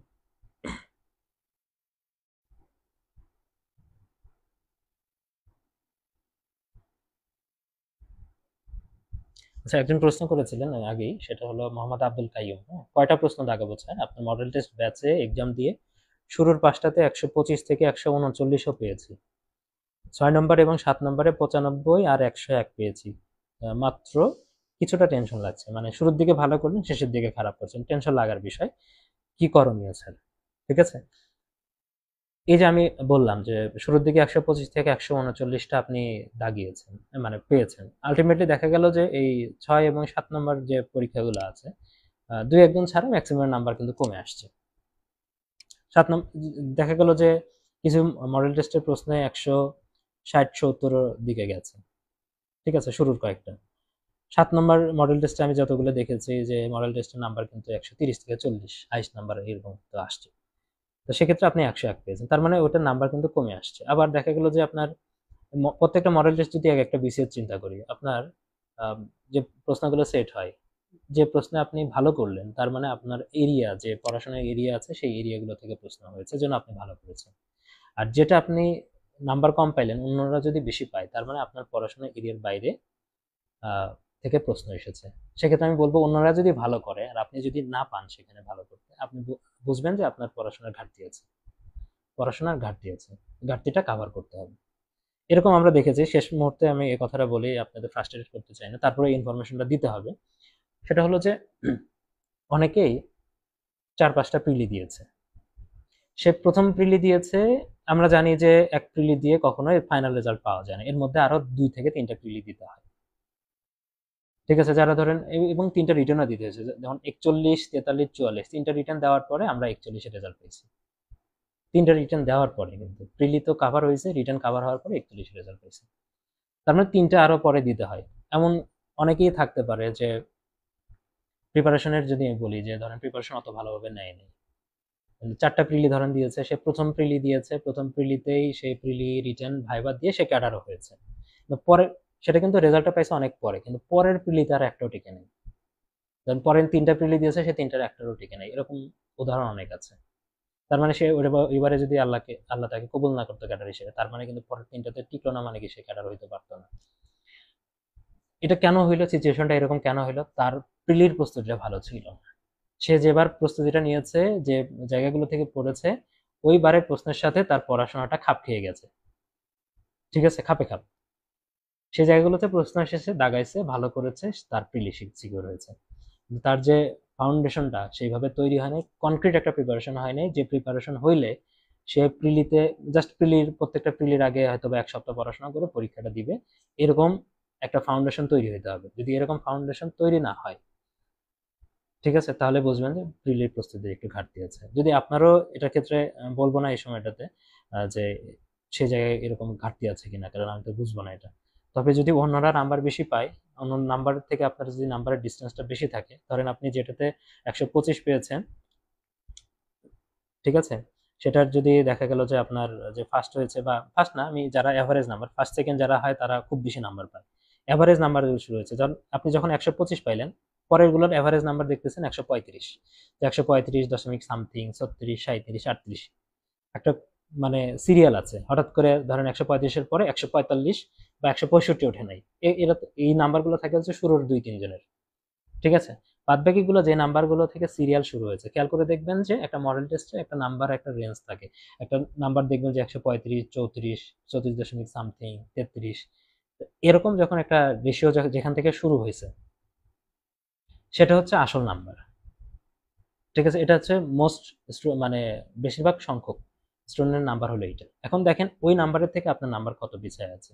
ওই নাম্বার থেকে যদি 135 থাকে, যদি এরকম অ্যাভারেজ নাম্বার থাকে, আপনি যদি 25 পান, তাহলে 10 ডিফারেন্স। আপনি যদি কোনো পরীক্ষায় 100 পান, আর যদি দেখেন যে ওই একই রকম ডিফারেন্স থাকছে, যে 130 হচ্ছে অ্যাভারেজ, তার মানে বুঝবেন যে আপনার এখানে প্রস্তুতির ঘাটতি আছে। আর যদি দেখেন না আপনি 101 পাইছেন, অ্যাভারেজ নাম্বারও যেটা আসছে 112-13 এরকম, তাহলে বুঝবেন আপনার প্রস্তুতি ঠিক আছে, ঠিক আছে। বাদ বাকিদের সাথে কম্পেয়ার করে আপনাকে এটা দেখতে হবে, ঠিক আছে। তাহলে এইভাবে আপনি বুঝতে পারবেন। আচ্ছা, এখানে ইংলিশ গ্রামার দাগালেই ভুল হচ্ছে। ইংলিশ গ্রামার দাগালে একজন বলেছেন যে ফারহান সাহেব ইংলিশ গ্রামার দাগালেই ভুল হচ্ছে। হ্যাঁ, ইংলিশ গ্রামার দাগানোর ক্ষেত্রে আপনি একটু কনজারভেটিভ ওয়েতে যান। ইংলিশ লিটারেচারে কমন পড়লে দাগানো সহজ। ধরেন ইংলিশ লিটারেচারে আমরা গত বছরের কয়েক বছরের প্রশ্ন যদি দেখি, যে 12টা প্রশ্ন, আমরা 15টা প্রশ্ন যদি দেখি, যে 15টা প্রশ্নের মধ্যে অ্যাভারেজে 10 থেকে 12টা প্রশ্ন কিন্তু দাগানোর মতো ছিল। অ্যাভারেজে বলছি, কিছু প্রশ্ন আমরা দেখেছি 15টার মধ্যে 15টা দাগানোর মতো আছে, 14টা দাগানো যায়, মানে পারা যায়, মানে সেটা কিন্তু কম পড়ি। লিটারেচারে খুব বেশি পড়তে হয় না, কম পড়েই কিন্তু এরকম 10টা যদি ধরি, 10টাও কিন্তু 15টার মধ্যে 10টা দাগানো কিন্তু ভালো লিটারেচারে। 10টা যদি হয়, এখন বাদ বাকি যে আর যে 20 মার্কের মধ্যে যদি আপনি যদি আরো 10 দাগাইতে পারেন গ্রামারের মধ্যে, গ্রামারে যাদের ভুল হবে, ভুল কাদের হবে, যাদের একটু দুর্বলতা আছে, আপনি যদি বাদ বাকি ভোকাবুলারি এবং গ্রামার পার্টটুকু, রুলস এন্ড পার্টটুকু আছে, এখানে যদি আরো 10 করতে পারেন, তাহলে 35-এর মধ্যে যদি 20 আসে, এটা ভালো নাম্বার, ঠিক আছে। কারণ আপনার এখানে যদি আহ, দুর্বলতা থাকে ইংলিশে, সেক্ষেত্রে আপনার 20 অনেক ভালো নাম্বার। তো সেটাই করবেন। দাগালেই ভুল হচ্ছে মানে কি, আপনার রুলস গুলো ভালোভাবে রিভিউ করা নাই। গ্রামার গুলো তখনই ভুল হবে, রুলস গুলো ভালোভাবে রিভিউ করা নাই। রুলস গুলো ভালোভাবে দেখবেন, ম্যাথের রুলস এর সাথে ইংলিশে যখন পড়বেন, ইংলিশের রুলস গুলো ভালোভাবে দেখবেন। আর রুলস গুলো ইমপ্লিমেন্ট করার একটা বড় উপায় হচ্ছে বেশি বেশি পরীক্ষা দেওয়া। যেমন যারা 8000 এমসিকিউ এর পরীক্ষা যেগুলো আমাদের হয়েছে, সবগুলোই যারা দিয়েছেন, যারা মডেল টেস্ট গুলো দিয়েছেন, এই যে আমি লোগোতে দেখতে পাচ্ছেন এহসান সৌরভকে দেখছি, সে একটা পরীক্ষাও কিন্তু বাদ দেয় নাই। পরীক্ষার নতুন একটা প্রশ্ন আপলোড হতে সাথে সাথে সে প্রশ্ন পরীক্ষা দিয়ে ফেলে। এবং আমি মনে করি যে যারা এরকম, আমি তাকে সামনে স্ক্রিনে দেখতে পাচ্ছি জন্য আমি এটা বললাম, এরকম অনেক স্টুডেন্টই আছে। এবং তাদের নাম্বার যদি আমি দেখি, তারা কিন্তু মডেল টেস্টের মধ্যে ফার্স্ট সেকেন্ড থার্ড কিন্তু তারা কিন্তু হচ্ছে। কি কারণে? তারা প্রচুর পরিমাণে পরীক্ষা দেয়, তারা প্রচুর প্রশ্ন সলভ করে, এটাই মূলত তাদের সাফল্যের রহস্য। এবং তারা প্রিলিতেও টিকবে, অনাকাঙ্ক্ষিত কোনো ঘটনা না ঘটলে, জেনারেল বেসিসে যে ঘটনাগুলো ঘটে, তারা কিন্তু 100% প্রিলিতেও টিকবে। এরকম স্টুডেন্ট অনেক আছে, মানে যারা কিন্তু অনেক বেশি পরীক্ষা দিয়েছে। এই জন্য পরীক্ষা দিয়ে আপনাকে হচ্ছে এগুলো কনফিউশন বা ভুলগুলো কমাইতে হবে, এছাড়া কোনো উপায় নেই। আপনি হাজার পড়া থাকলো, আপনি একটা জিনিস যদি বারবার পড়া থাকে, ধরেন একজন হয়তো 5 বার পড়ে পরীক্ষা দিল 10 বার, আর আপনি 50 বার পড়ে পরীক্ষা একবারও দিলেন না, লাভ নেই। আপনার চাইতে যে 5 বার পড়ে 10 বার পরীক্ষা দিল, সে ভালো করবে। পরীক্ষা দেওয়ার গুরুত্ব এটি।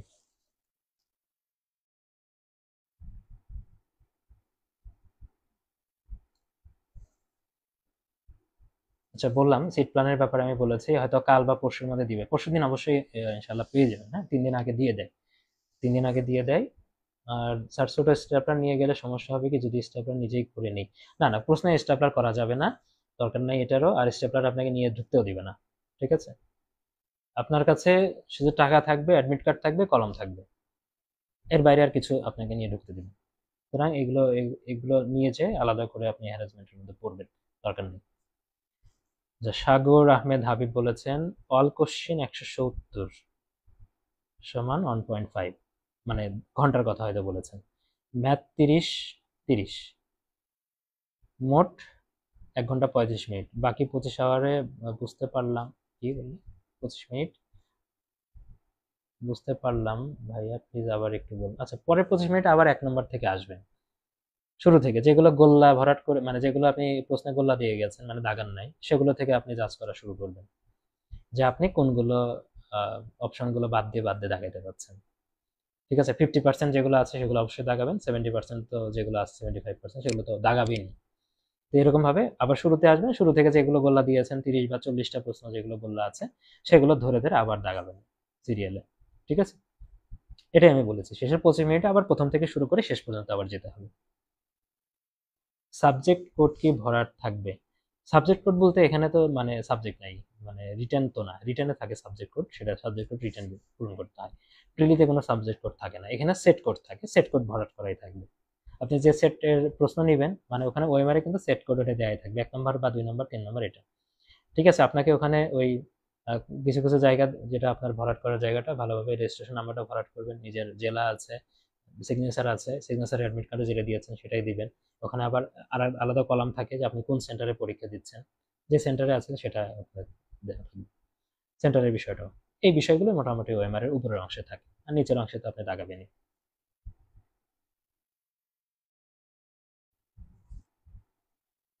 এই তো আপনাদের কাছ থেকে এইটুকু প্রশ্ন পেয়েছে, আরো যদি কিছু প্রশ্ন থাকে, যদি মনে হয় যে এর মধ্যে আরো কিছু প্রশ্ন আপনাদের মানে আসে, আমি একদম শেষ মুহূর্তে আমি লাইভটা করতে পারতাম না, কারণ প্রস্তুতির ব্যাপার আছে, জয়েনিং এর জন্য কিছু প্রস্তুতি নিতে হবে।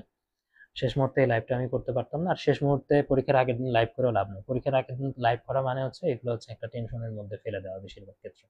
ঠিক আছে, কারণ এটা যে পরামর্শ দিলাম এটা ইমপ্লিমেন্ট করার সময় পাবেন না, দুই একটা মডেল টেস্ট না যদি না দেন তাহলে তার ইমপ্লিমেন্ট করতে পারবেন না। এই জন্য এখন করলাম, মানে ভালো হলো, আপনি রিল্যাক্সে থাকতে পারবেন পরীক্ষার আগের দিন, আর অন্য কোনো লাইভ শোনার দরকার নেই। ঠিক আছে, আর যেটা রিকোয়েস্ট করেছিলাম, যারা আমার মেইন কোর্স আছেন বা ডিটারমেন্ট প্যাকেজ বা আরএসআই প্রোগ্রামে বা এক্সাম ব্যাচে 8000 এমসিকিউ এক্সাম ব্যাচে যারা আছেন, তারা কাইন্ডলি ওই কাজটা করে দেখবেন। ঠিক আছে, যে কতগুলো প্রশ্ন আপনারা কমন পাইলেন, এটা নিজেরাই একটা গ্রুপ করে, হোয়াটসঅ্যাপ গ্রুপে তো আছেনই, তারা নিজেরা আলোচনা করে লোকজন ঠিক করে, আপনারা যারা করতে চান তারা এটা কাজটা করে আমাকে একটু জানাবেন ফাইনালি। ঠিক আছে, এটা রিকোয়েস্ট থাকলো, তাহলে এই পর্যন্তই। আহ, আপনাদের শেষ মুহূর্তে একটা কথাই, যে মাথা ঠান্ডা রাখুন সামনে কয়েকদিন, হ্যাঁ, মানে পরীক্ষার হলে মাথা ঠান্ডা রাখবেন, আর যেটা প্রিপারেশন স্ট্র্যাটেজি যেটা যেটা বলে দিলাম সেটা মাথায় রেখে বাদ বাকি দিনগুলো রিভিশন করেন, এক্সাম হলে স্ট্র্যাটেজিগুলো ফলো করেন। ঠিক আছে, তো ভালো থাকেন সবাই, খোদা হাফিজ, আসসালামু আলাইকুম।